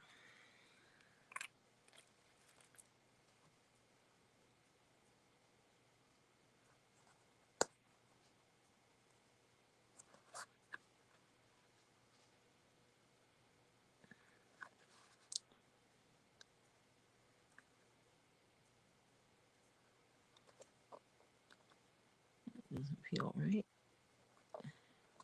Neither does that. Let me see. Nope, not that one. It is that one.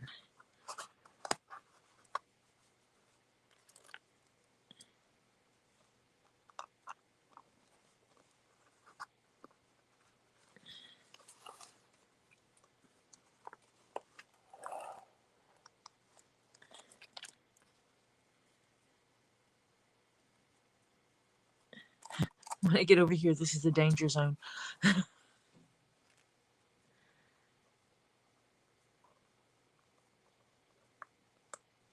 That'll be the watch Marcia talk about how she would have flung that thing across the room. And yes, I do get frustrated at times, but I have yet to throw a piece across the room.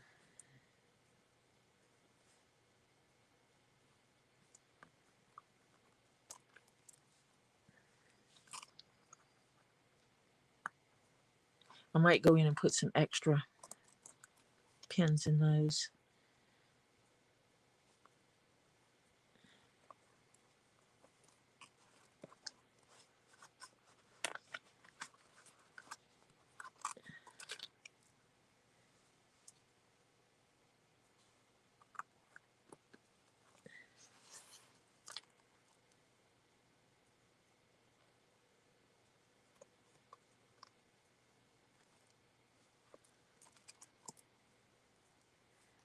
This part should stitch a whole lot easier.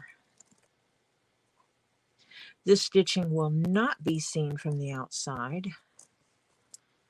It is totally hidden on the inside.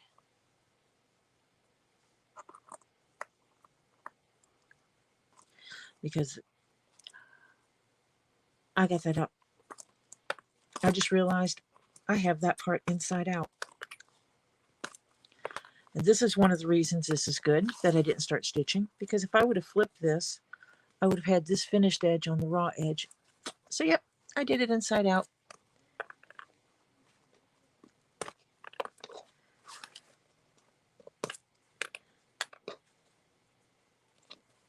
And that is where these things come in handy.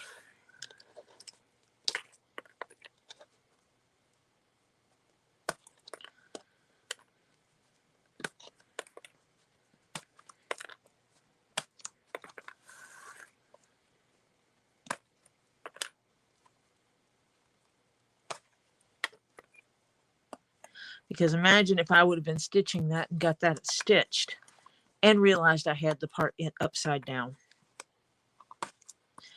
I would have had to have ripped all those stitches out.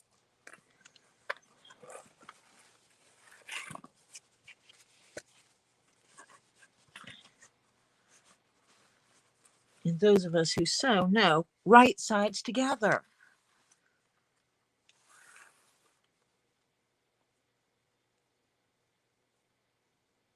We know this. I don't know why I didn't do it that way.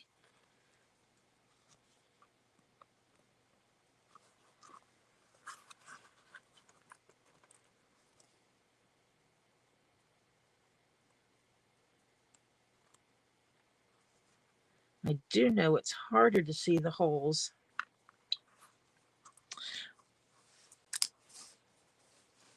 on the inside piece. I'm sure you are laughing, Marcia. How many times have you sewn a part in upside down or inside out and had to take it out?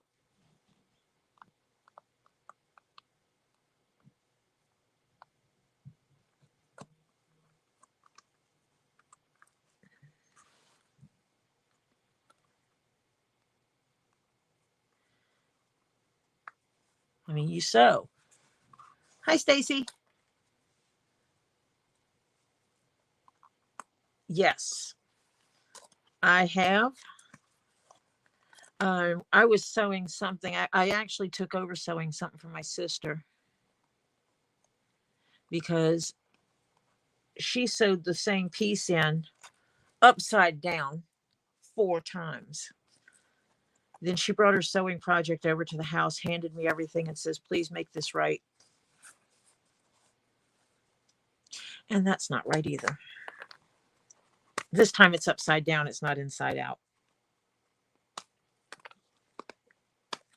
Because this has my marking for where my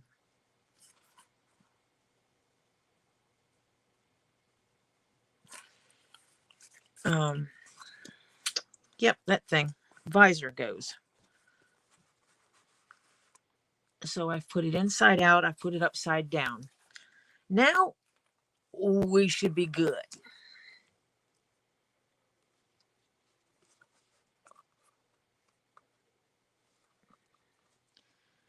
There's Tori over here using these little stitch markers, thingamabobber pin thingies that Marcia got me that are like rockin' awesome, to put my project together in advance so that when I do the actual stitching, I screw up a lot less. I have put the band in, pinned it in inside out, and I've put it in upside down.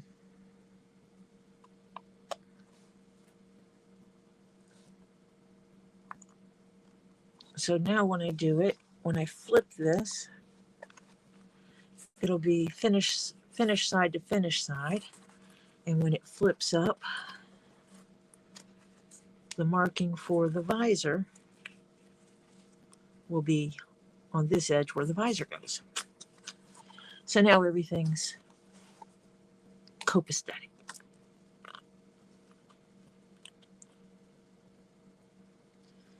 We should be good to go now. Get this baby pinned together. Got my thread ready to stitch.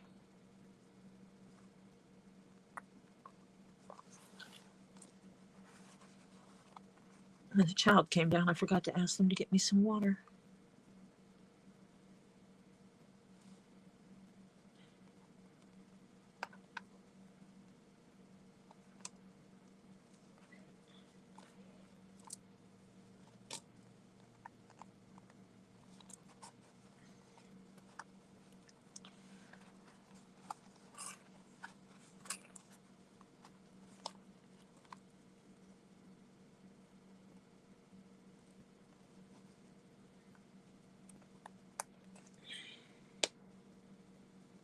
I need to write myself a note to remind myself that I need to get my daughter over here to my computer to look at colors so I can tell Stacy what color to make the little bat creature that my daughter wanted. The bat dragon.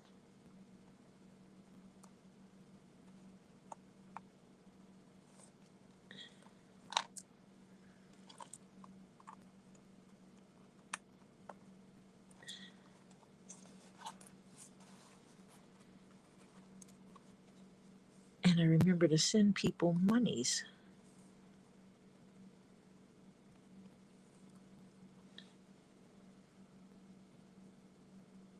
Because with my ADHD, if I don't, yeah, I've got a system, and if I don't follow the system, I'll forget what I'm doing.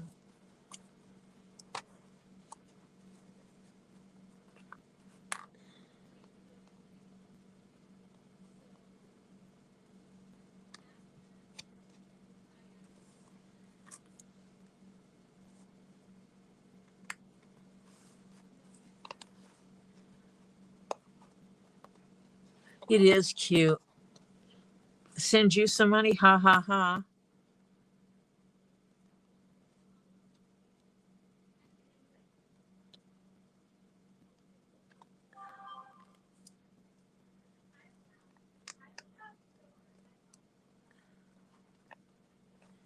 I need to start taking money and putting it in a savings account to supplement. You know what? I'm going to still put this right here. I'm going to do this on this end.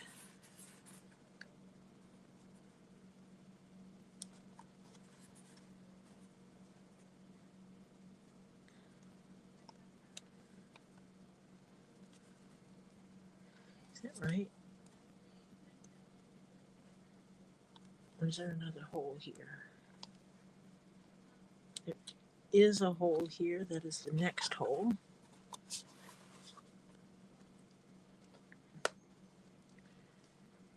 Which I will skip that one.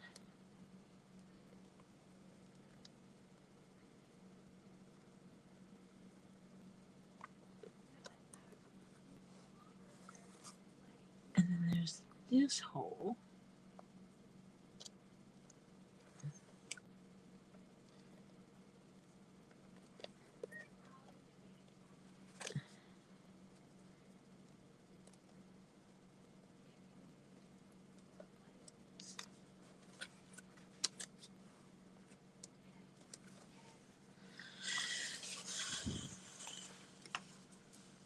Okay, I lied. I'm taking that off because I don't think it's aligned correctly.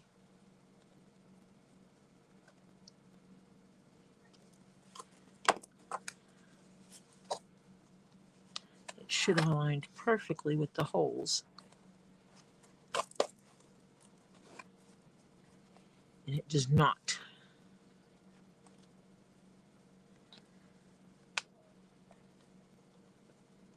I'm going to go back from the back side again.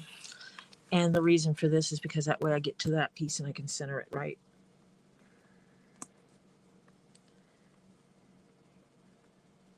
Actually, I'm going to do it here, which is weird having two of these next to each other, but I'm using them to count. And I'll pull both of these out at the same time anyway.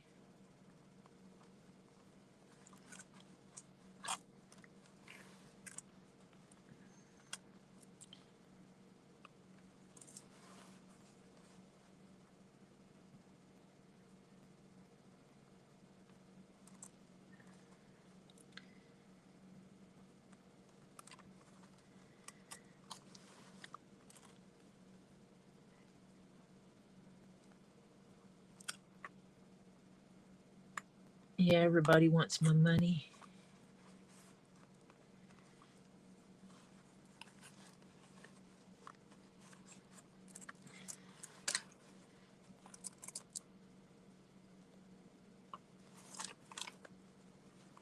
Shoot, the grandchild wants my money.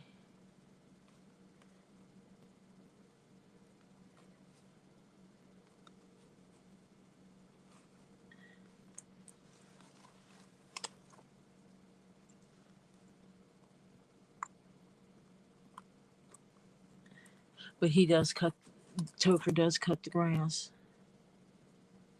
in exchange for money.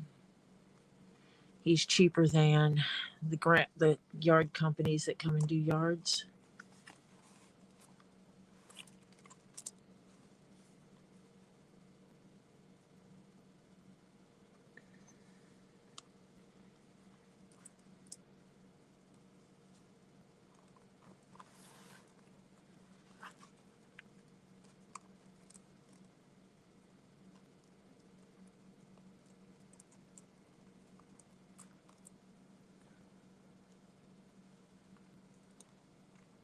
Yeah, I want to win the lotto. If I win the lotto, I'm going to buy a small place in Florida. I'll set up a bank account to pay off this place, paying double notes to get that done. I'll just stick the money in the bank and have it on auto draft every 2 weeks, paying a note.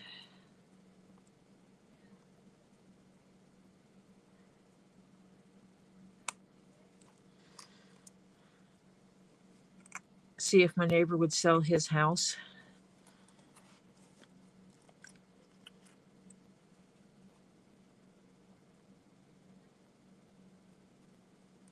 Get it. Build a covered walkway between this house and that house.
but by the neighbor's house, move my daughter and grandkids into that house so I can have my house back.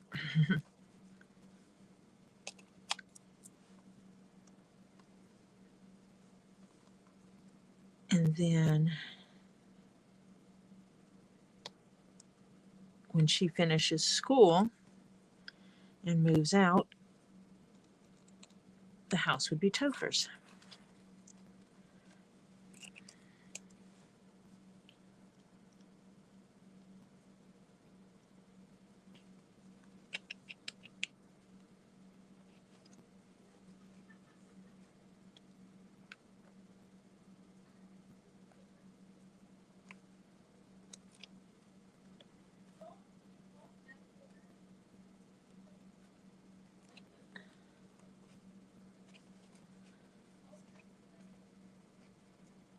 And then he could live there until, and I think these holes are not quite aligned.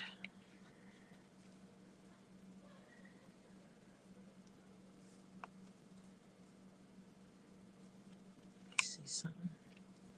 One, 2, 3, 4, 5, 6, 7. 1, 2, 3, 4, 5, 6, 7. It's the seventh one. Okay.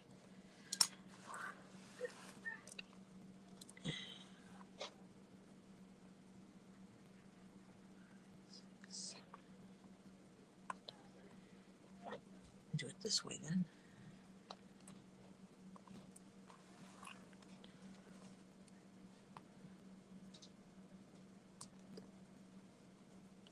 Oh, I would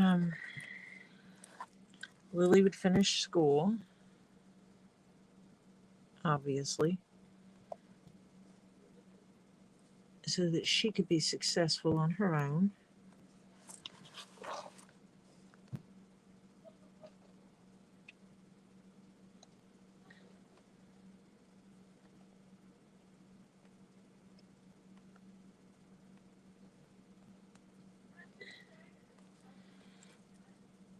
But Topher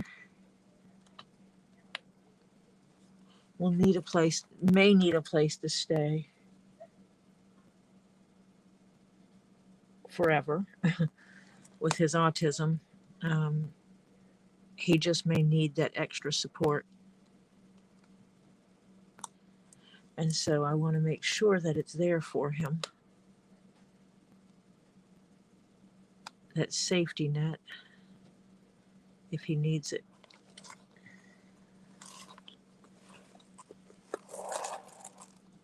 Yeah.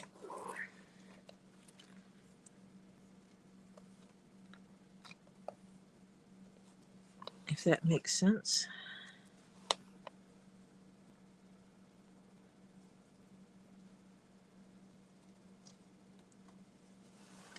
I just want to make sure that he has provided what he needs to be able to succeed in life.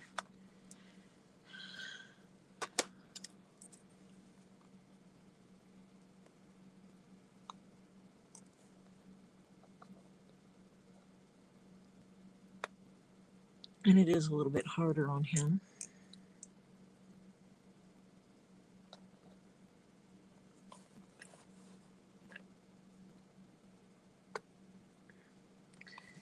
With his autism.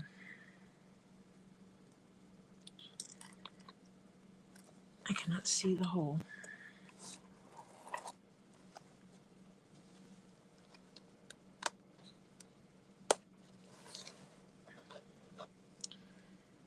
Is that right?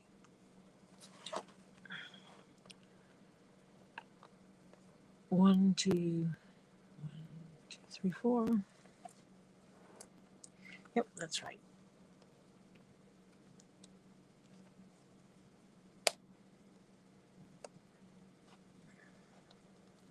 Haha. That rigid plastic is a little bit harder because it doesn't bend the same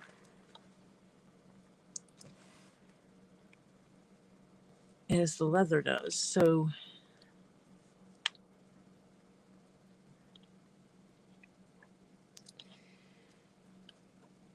it's not as easy to line up the holes.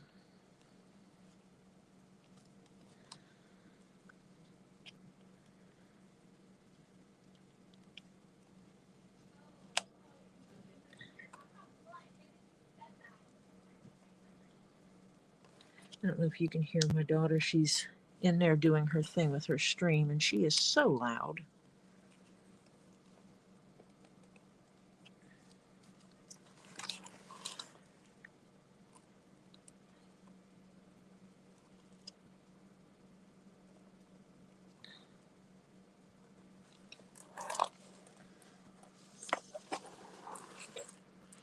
I may just wait and fight that with the needle.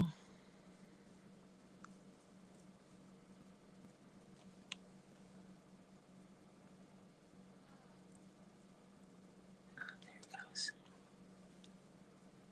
Since I said I was just going to wait and fight it with the needle, it decided to find the hole.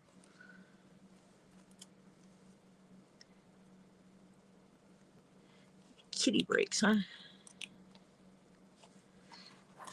My cats come down and try that on occasion. They want to climb up in my lap while I'm doing this.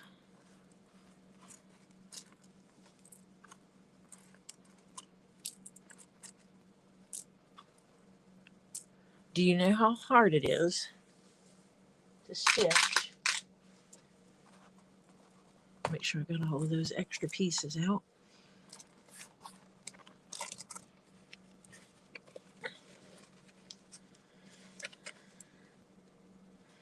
And when this flips, it'll be right side to right side. This back seam will be aligned. All of these holes are aligned. So, yay, it's going to be perfect.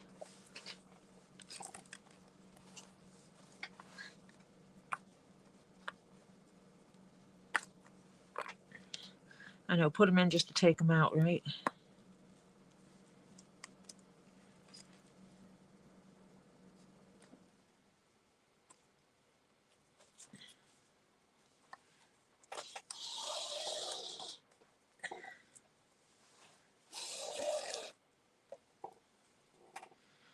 Oh, which way am I going to go? Am I going to go this way or am I going to go this way? My camera is getting choppy. I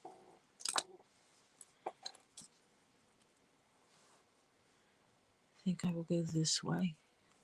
See if it allows you to see better what I'm doing.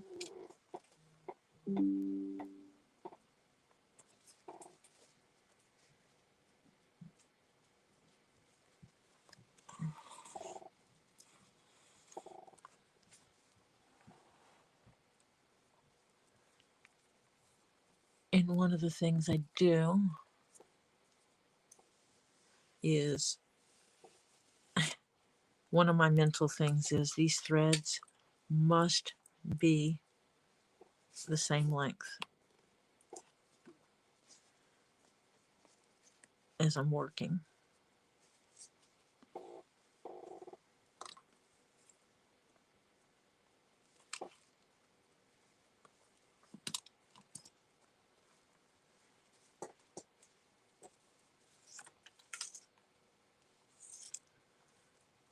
And it will be when I get done here. So I'm going to take this one, go back through this first hole, and do an extra stitch on this.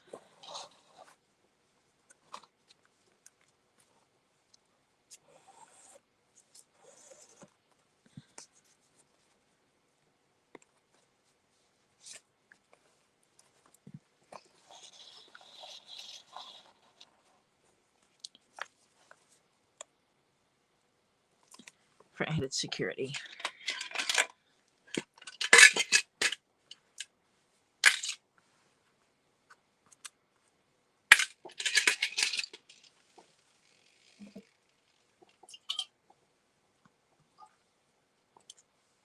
I am going to have to text one of the kids and ask them to bring me some water.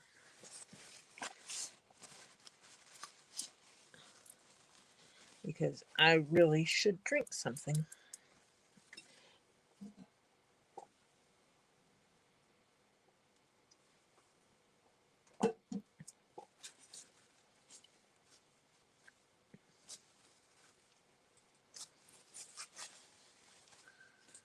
Welcome back, Lisa. Got the next line of stitching pinned in.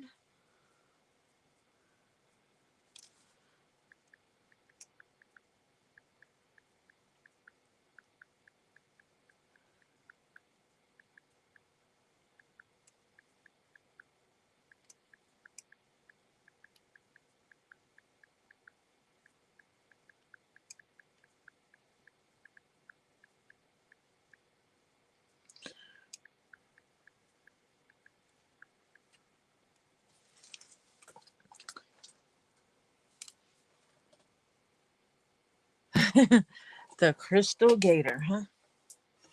Absolutely.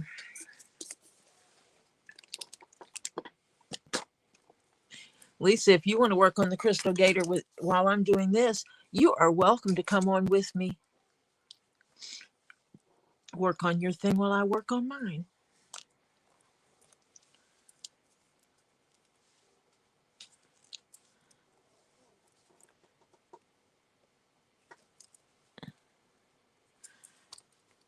Okay, where'd this come from?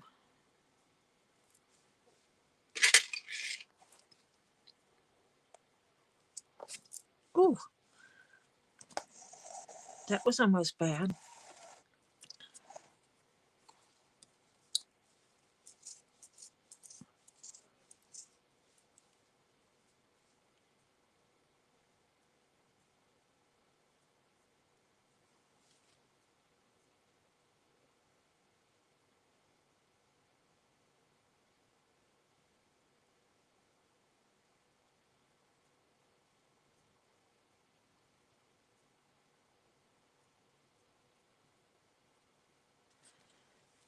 Do a yeah.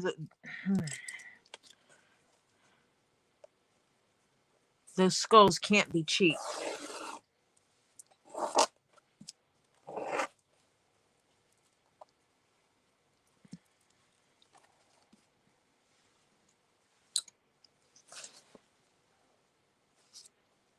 No, let's not go to the inside.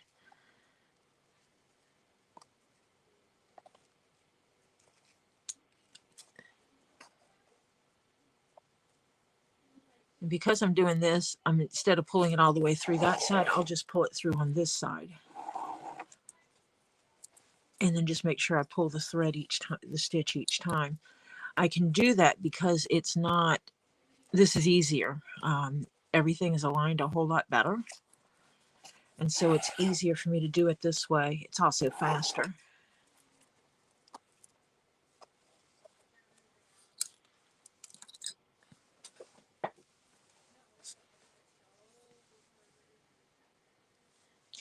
Yeah, my car insurance went up. They claim it had nothing to do with the neighbor's vehicle rolling downhill and slamming into it.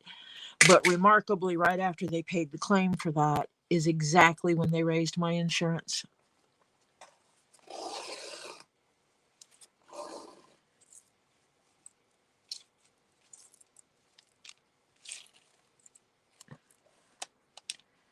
They claim that has nothing to do with it.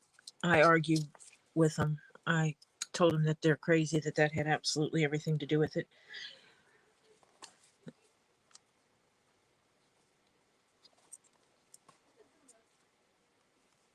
I mean, they should be getting their money back.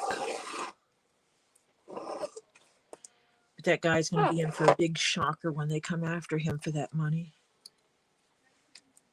Because he honestly thinks that my insurance paying for it gets him off scot-free.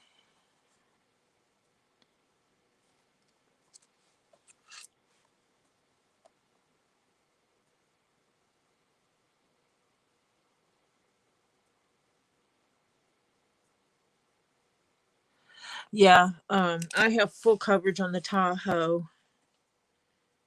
I can't remember if I have full coverage or just liability on Jeff's car.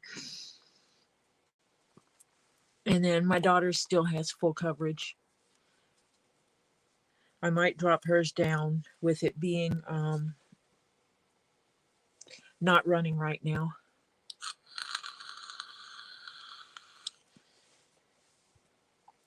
I might drop both of those down to just minor, the minor, absolutely necessary insurance, plus the uninsured motorist in case someone's car rolls downhill and slams into it. Um,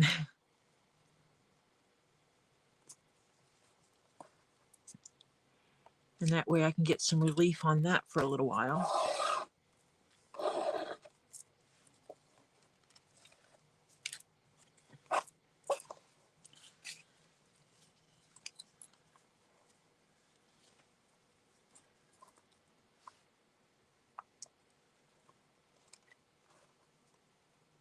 See, when your holes line up easier, you're not folding leather all over the place. Goes together much, much quicker.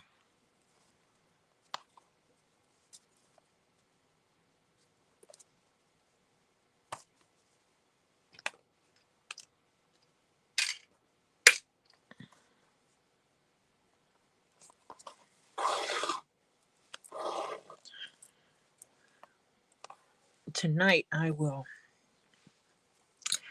cut the black edging that will go around the brim, and it will go around the edge of this piece here, that once it'll go around this edge. And when this is stitched, I will put all that together along with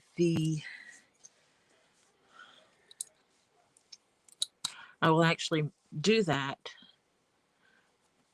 I'll do the brim. I'll have to do the brim first, sew it, put it together, then measure the inside of this to see what it's going to measure to. And if it's going to be too big for the guy, then I'll need to also add in a sweatband to take up a little bit of that space.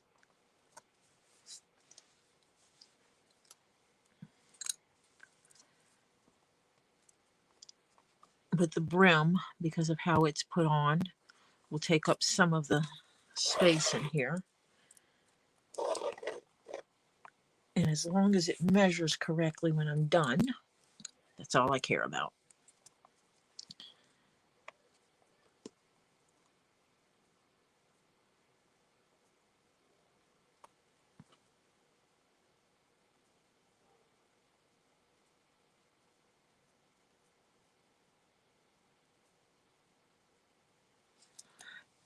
Yeah, let me see something.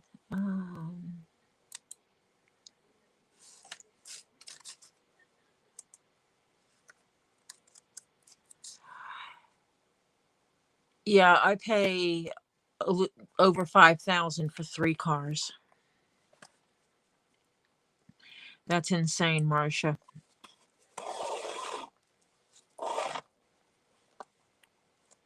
I think, honestly, when you get older, when you reach a certain age, they jack the insurance up,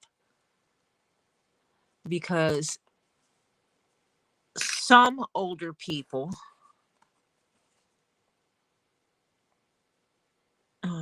my late husband's grandmother was one of them, drive well past when they should. And that does not mean based on age. But she was blind. She was losing her eyesight. She could barely see the other cars on the road, and she would still get behind the wheel. And so, some of the older people do that, and they wind up getting in more wrecks. So they treat it as all older people, and they jack the rates on older people the same way they do on people that are under a certain age.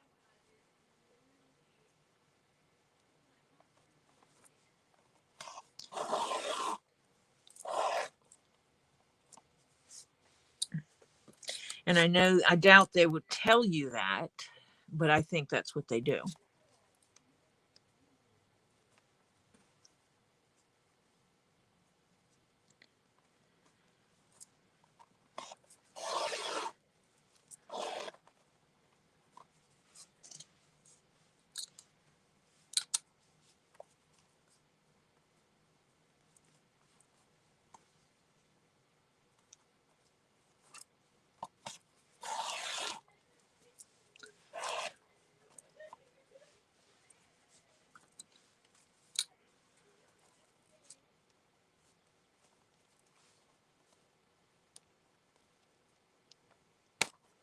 Yeah, basically,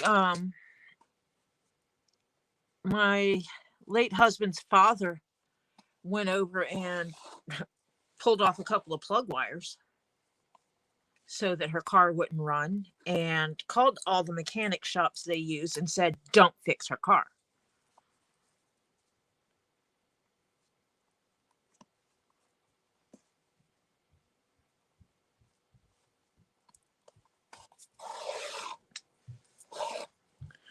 And they just had to be sure that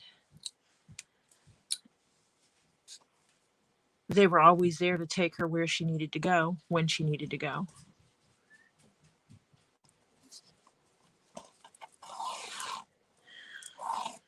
But, the eye doctor told her to quit driving. And she thought it would still be okay to drive just to go down the road a couple of miles to the hairdressers. She did not take it as they said to quit driving meant stop driving. Even after when it was time for her to renew her license, the father-in-law went up to the driver's license place and he told them and showed them the note from the eye doctor that said that she needed to stop driving. She had memorized the eye chart from the driver's license test.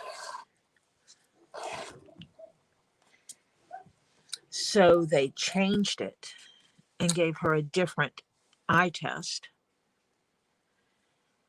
in order to have her fail it. And then they pulled her license, and she said, but I can still go right down the road to get my hair done.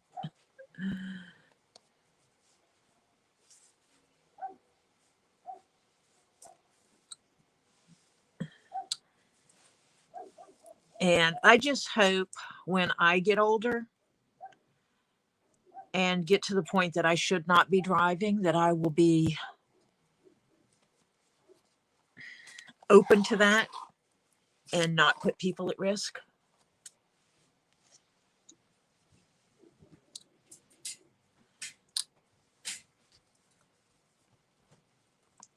She had taken the eye test at the DMV so many times, she knew what the chart was, and they never changed it where she was at.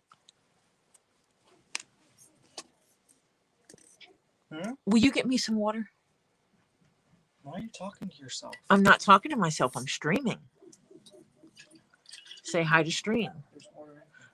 I know, rinse it out. Oh, old and then there's another one right there. Hello, everyone. It's Topher. I wasn't talking to myself. Listen, right? No.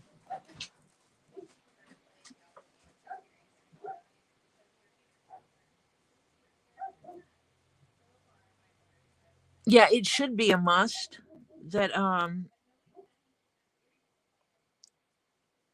seeing, I know like in Raleigh, North Carolina, there was a lot of problems with it. And one of the problems is that you had these older people driving, getting into wrecks. They're on fixed income, did not have the money to pay for the damage they caused. You cannot sue them and take their Social Security from them. So if you got hit by someone on Social Security, you were screwed and had to pay for the damage yourself, unless you had absolute full coverage insurance. But if you were like a lot of the younger people that were buying used cars that were not in fabulous condition, have it paid for, and they would drop insurance to just liability insurance, which would cover them if they did something wrong, knowing that it's a insurance state. So, your insurance, the other person's insurance would cover it if they were at fault. Well, if the insurance companies didn't cover it, whatever the insurance companies didn't cover, you were screwed out of, because the older people were getting in wrecks. I mean, they had a guy down the road that he was blind. The man could not see 2 feet in front of him. And he would drive. And you would watch him swerving coming down the road. He did not drive often, and that's partly his children's fault for neglecting him and not checking in on him. It wasn't until we had a major freeze and lost electricity, and we had to call his family to come get him because he was staying in his car for heat. And we called his family to come get him, and that's when the son realized how blind Dad was. And it is a catch-22, because this is one of those scenarios that it's not all older people, because the other lady that lived down the street that was the same age as him was totally aware, good eyesight, her reflexes were still good, and she could drive without any problems, whereas he couldn't. And so it had nothing to do with their age other than they were older. He did lose his eyesight with his age because of his health.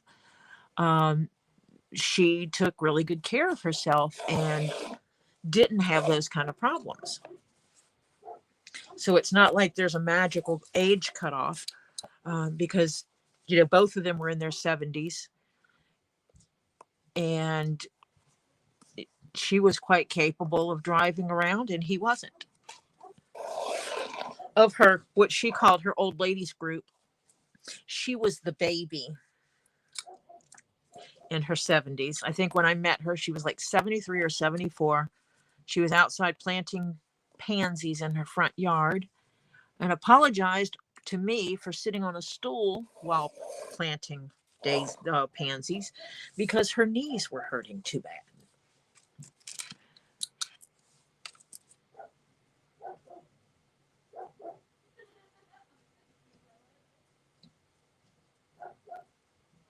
Yeah, I can't remember when mine is due again.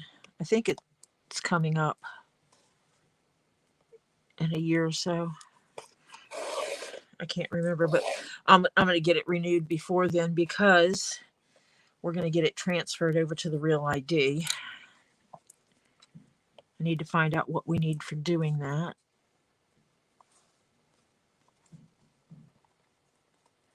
I am already almost halfway done.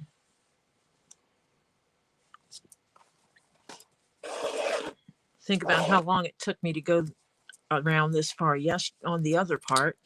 And here I am, less than an hour, and I'll be halfway finished with this part.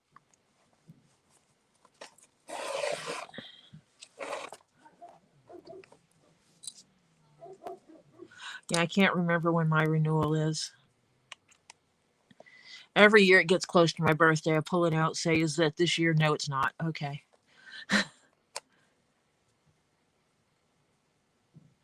Mine might be 26. Ours might be 8-year license.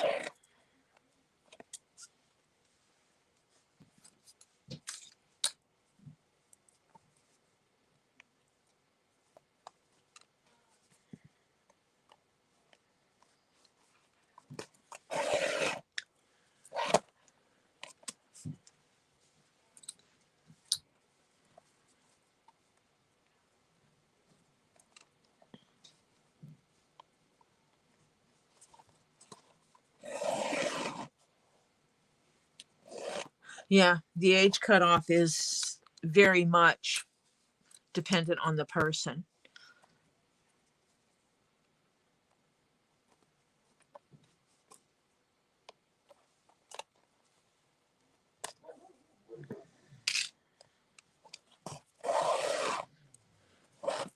I mean, my late husband's grandmother was in her 60s when she had to quit driving.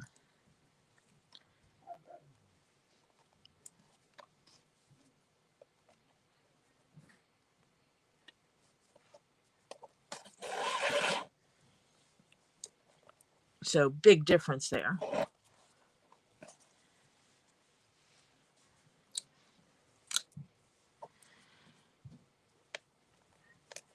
She also had other stuff going on. I don't know if it was dementia or Alzheimer's or what, but it was not uncommon for them to get phone calls to come get her in the middle of the night.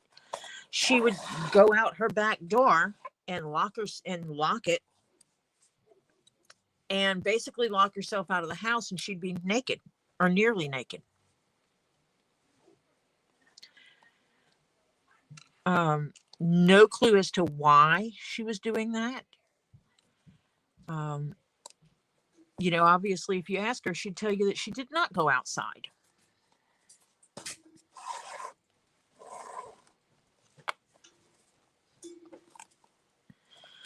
Whew.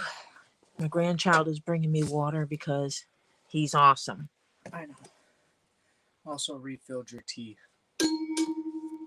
picture, one that's in the fridge. I refilled it. Only because I hijacked the last bit of it.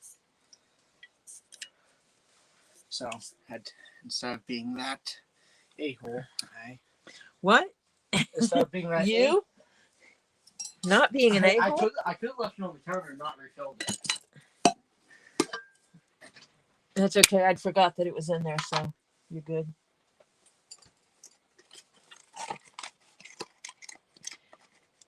Drink mixes, and drink mixes. I am going to have me some peach mango. Huh? Peach mango drink. Not the best. I like peach mango. And that's not you. Hello, everyone.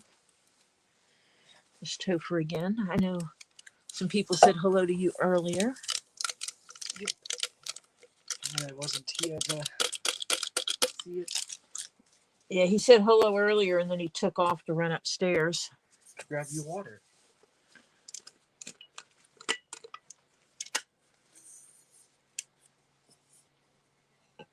Oh, no mango, huh? I'm going to go back upstairs. Here, go ahead and take this upstairs. Okay. I don't have to refill it and bring it back down, do I? No. I'll refill it and bring it back down tomorrow. All right. Marcia says hi again. Stacy had said hi to you. Francis says hi to you. Hi, FP. Francis. Let me see. Someone else said hi to you earlier. Diana said hi to you. So, okay. A lot of the regulars said hi.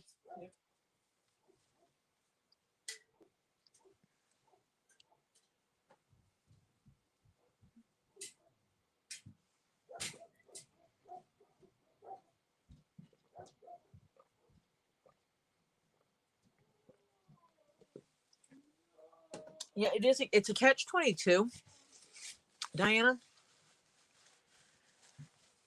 because there are people that age that can drive perfectly well.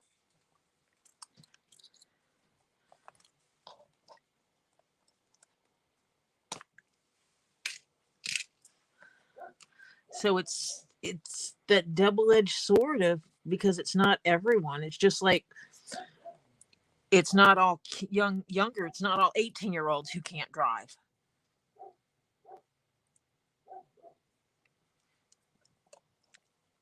But there are a lot of 18-year-olds who suck at driving.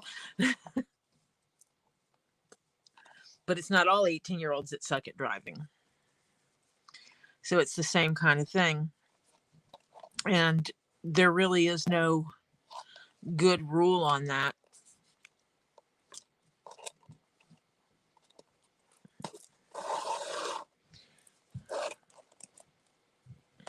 Okay, I'm feeling promising here.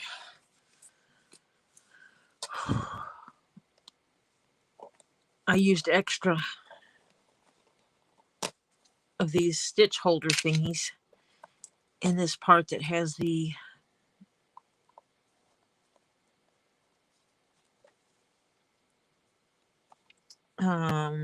reinforcement for the front. Oh man, I said something and now it's not gonna go together so easy.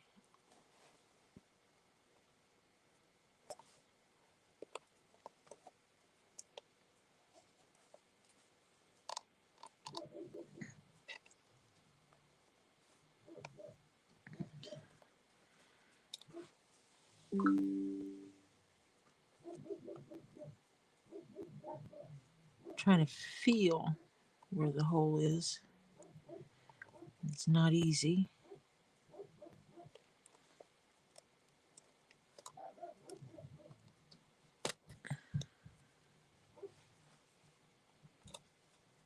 There it goes.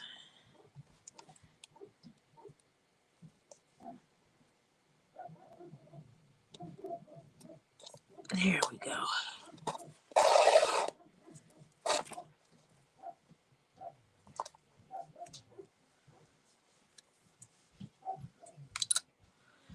Yeah, and around here, when you get to driver's ed, you walk into driver's ed and they are assuming that you already know how to drive. So I am probably going to start Topher. I mean, I've had him drive in the neighborhood. He drove the Tahoe.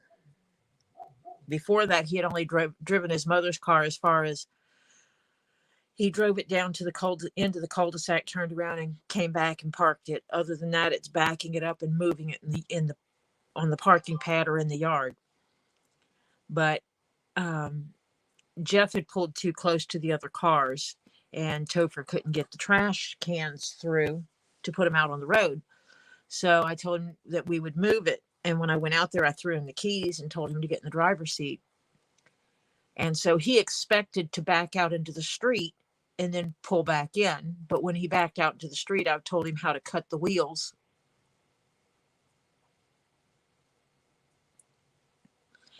to turn it, and had him go down to the cul-de-sac and drive around the edge of the cul-de-sac, and then drive to the opposite end and go around that cul-de-sac.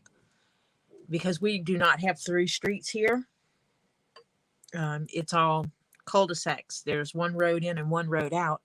It's a safer place to do that kind of driving.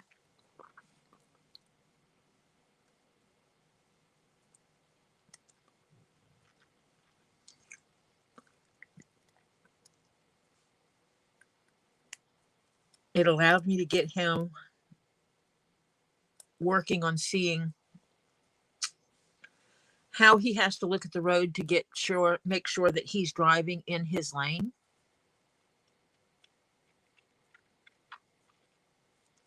Yeah, and see, in North Carolina, when my daughter went to driver's ed,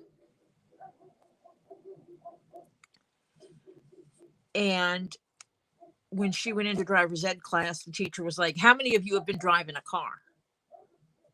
And nobody raised their hand. And the teacher's like, "What? You mean your parents haven't taken you out to have you drive anything anywhere? You should have already been knowing some of the basics."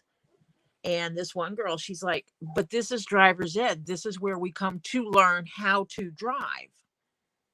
Why would we already know how to drive when don't have a permit to do that?"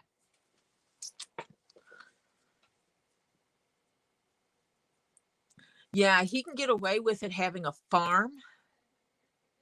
When you have a farm, the rules are different for driving.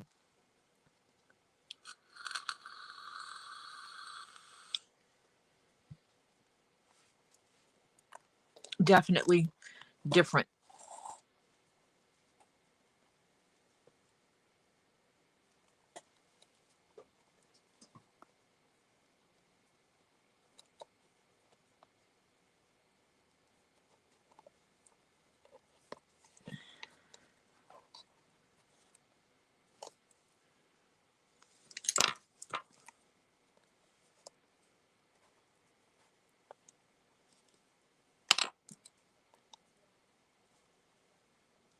Okay, so it is angling. There we go.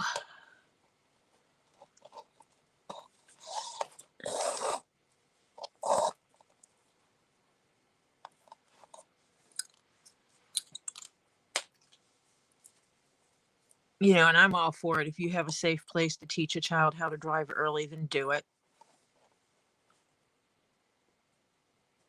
Something's missing. I missed a hole somewhere.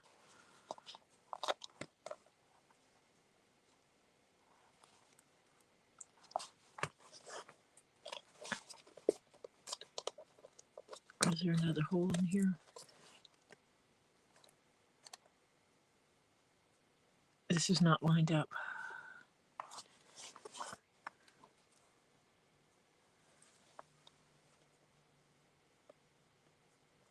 I go there. I've got one hole here and I do not have a hole here.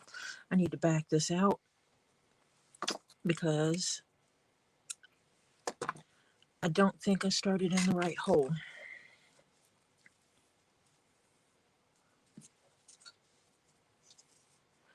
Oh my goodness. I should get stopping because this is almost a 3-hour video.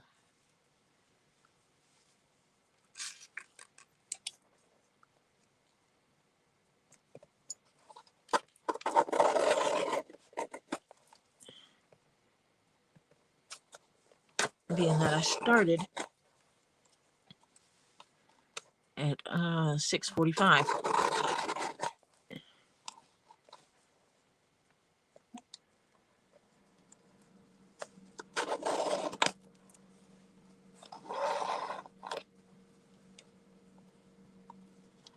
Yep.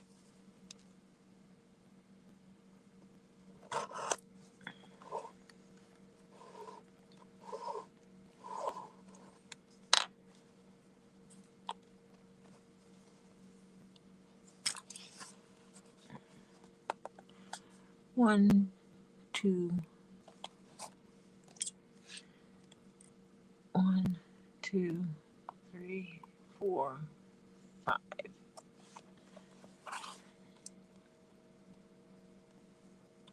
Yep.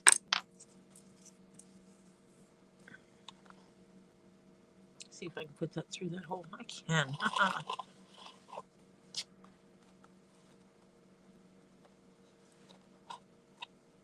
Now those will align better. So I guess I will get ready to stop. I may go ahead and stitch across this front piece just to get it done after I stop the stream. Just for the sake of my sanity. And finish this up tomorrow.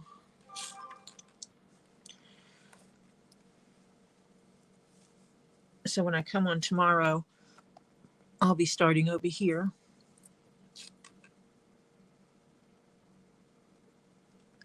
And I'll finish off this.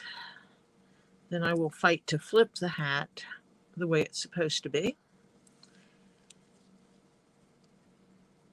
And I will sew the brim on. I will be sewing the edging on here as well, because I will do this at the same time I do the brim,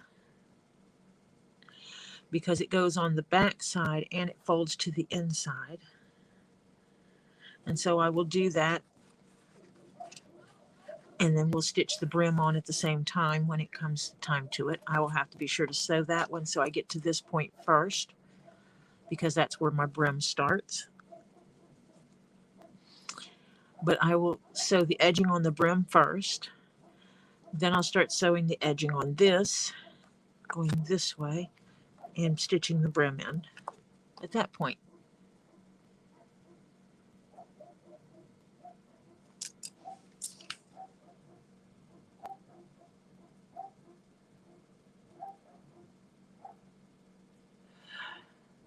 See, I don't hardly ever go outside, so the pollen doesn't affect me as much. But when I go outside, I have to take allergy pills about an hour before I leave the house so that they kick in.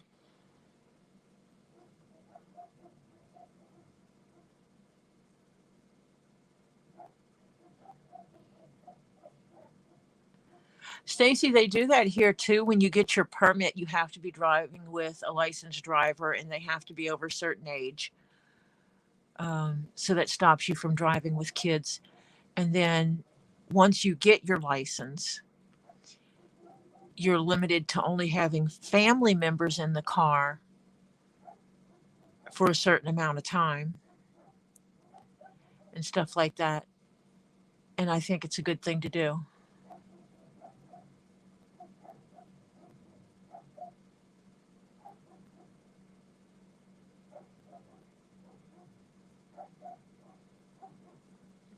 Yeah, it should be, Diana, but it is based on the age. Like until the age of X, you can only have family members in the car with you and maybe one other non-related person.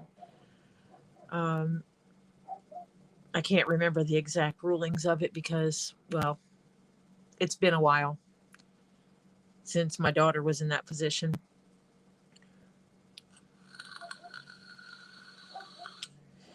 Right now, I have to get Topher working first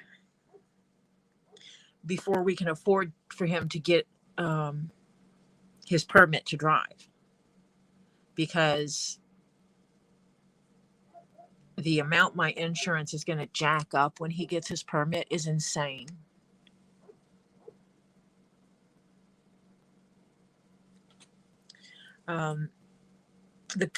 When I was in North Carolina, when a child got a permit, it did not change the parents' insurance.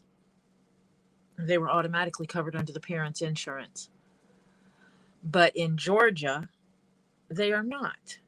As soon as they get their permit, your insurance goes up. And that's for every permitted child in your home.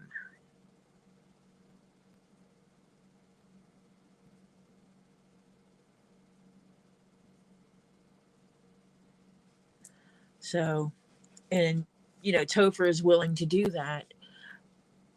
And he will see, because it's like one of the things he said is, I want to get a motorcycle. I said, you're not going to start out with a motorcycle. He said, why not? And I told him, I said, you couldn't afford the insurance. A new driver with a motorcycle license, he wouldn't be able to afford the insurance on it.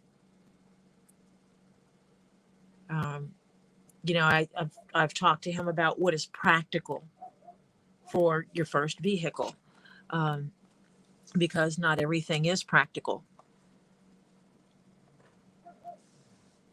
as a young child. Let me double check these holes before I go any further. 5. Yep, there's 5 blank holes. 1, 2, 3, 4, 5 blank holes before string. And there's 1, 2, 3, 4, 5 blank holes. Okay, I was off by 1. That's why I was having trouble.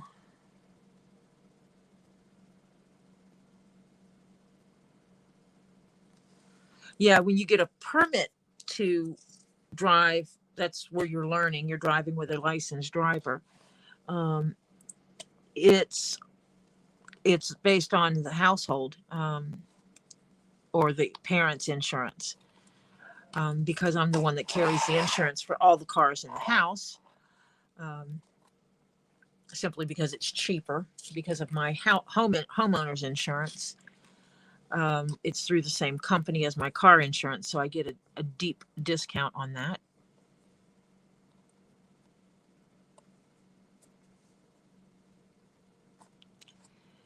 And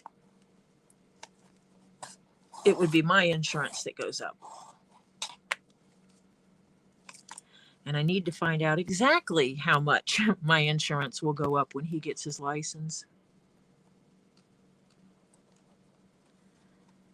Or when he gets his permit. Not looking forward to it.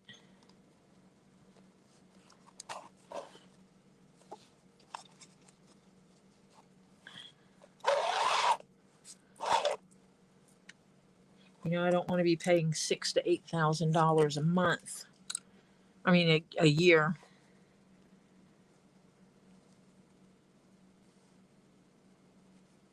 To have car insurance on cars we hardly ever drive.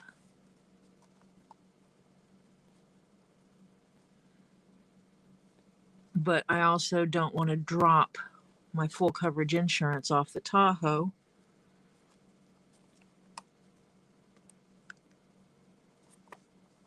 So that I make sure my vehicle is covered.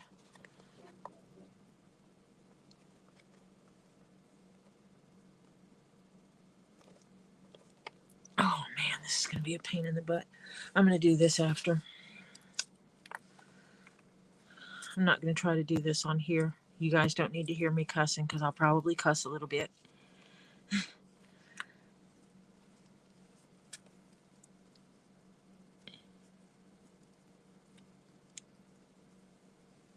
No, here it's unless you have a note, like if my daughter got her own insurance, she and I would have to write letters to each other's insurance company stating that we will not drive each other's vehicles. And that's the only way I can not have her on my insurance.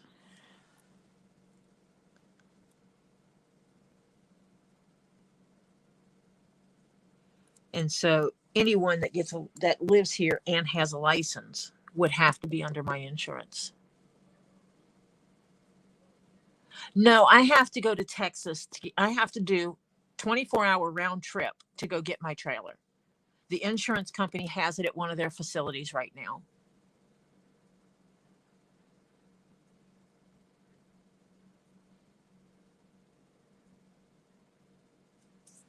So I have to see if someone can pick it up and hold it for me in Texas indefinitely, or I need to get the money together to pay the gas for the 24-hour trip, plus a night in a hotel.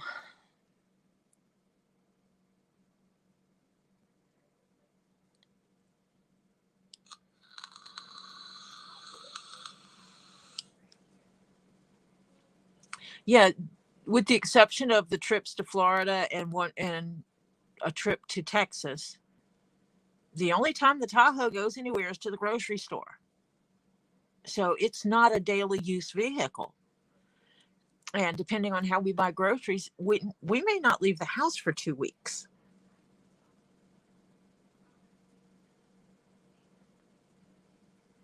Yeah.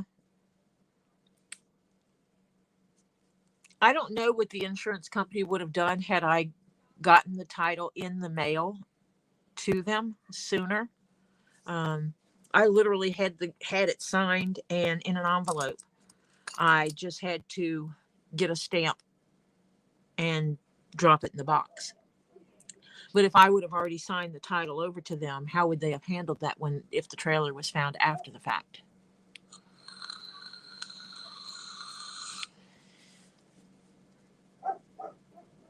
So that's interesting on how that would have worked. But it screwed me up because I was going to be able to get a bigger trailer.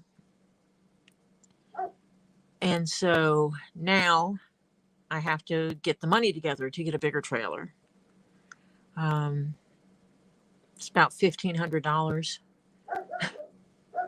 Just have to come up with an extra $1,500. And I've been squirreling some money away to try to get the money together to buy a bigger trailer, because I need to buy a bigger trailer before I sell the small trailer, because I can't be without the trailer. So I need to go get the trailer. Maybe I'll ask my husband if he wants to take a road trip. I mean, if we go next weekend, we can't do it next weekend because my daughter's going to be out of town and we would have to have the dogs somewhere. We can't leave the dogs in the house and go off for over 24 hours. Can't do that to dogs. So maybe the following.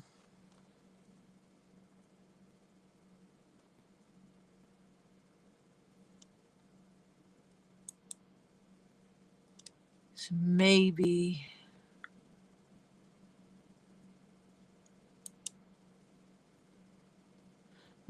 June 7th.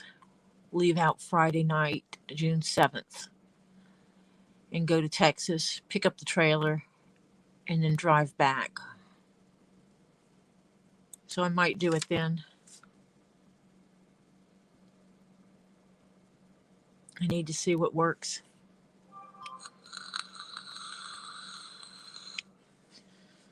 But it has to be 2 drivers, otherwise the trip takes a whole lot longer. I'm not going to have my husband driving 12 hours straight. And with two of us driving, it's easier because one of us drives, the other one sleeps. And then we swap places. Good night, Diana. I am getting off of here as well. It is almost 9:45. So, yeah, I'll keep you updated. I'm going to come on tomorrow about the same time, 6:45. And I will stream until Two Leaves in a Pod starts, till a little bit before Two Leaves in a Pod starts. I think they usually start Thursdays at 9:30. I'll ask Lisa.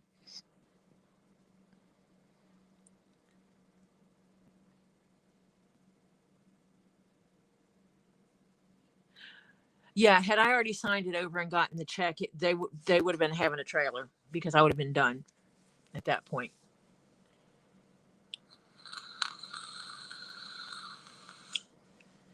So, but now I have a signed title. I need to go ahead and it's still titled out of North Carolina. I just never changed it because in Georgia it's not required to have a tag. But I'll go ahead and title it in Georgia. I'm still not putting a tag on it though, because to put a tag on it jacks my insurance up. So I hope to see you all tomorrow when I come on at 6:45. As I said, tonight I'll finish stitching this part and I will get the black edging cut and the holes punched in it for the visor part and for this edge that's in here that'll be up here. I'll get all that cut out tonight and get it ready for tomorrow. And we'll finish stitching this tomorrow.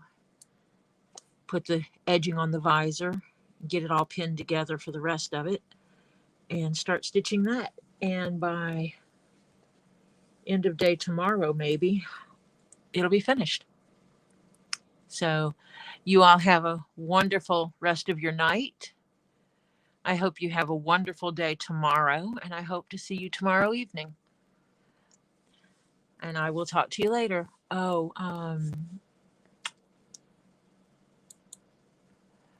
I am going to post some links.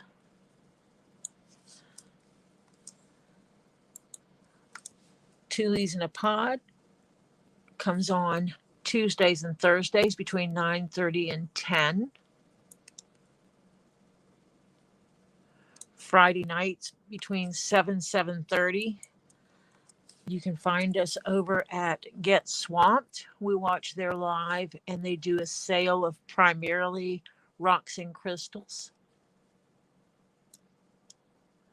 On occasion when she's not working, Stacy Northern Aurora Treasures goes live and does some sales.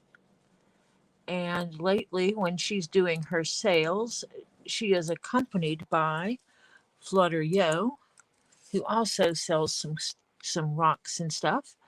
Flutter also does fishing videos.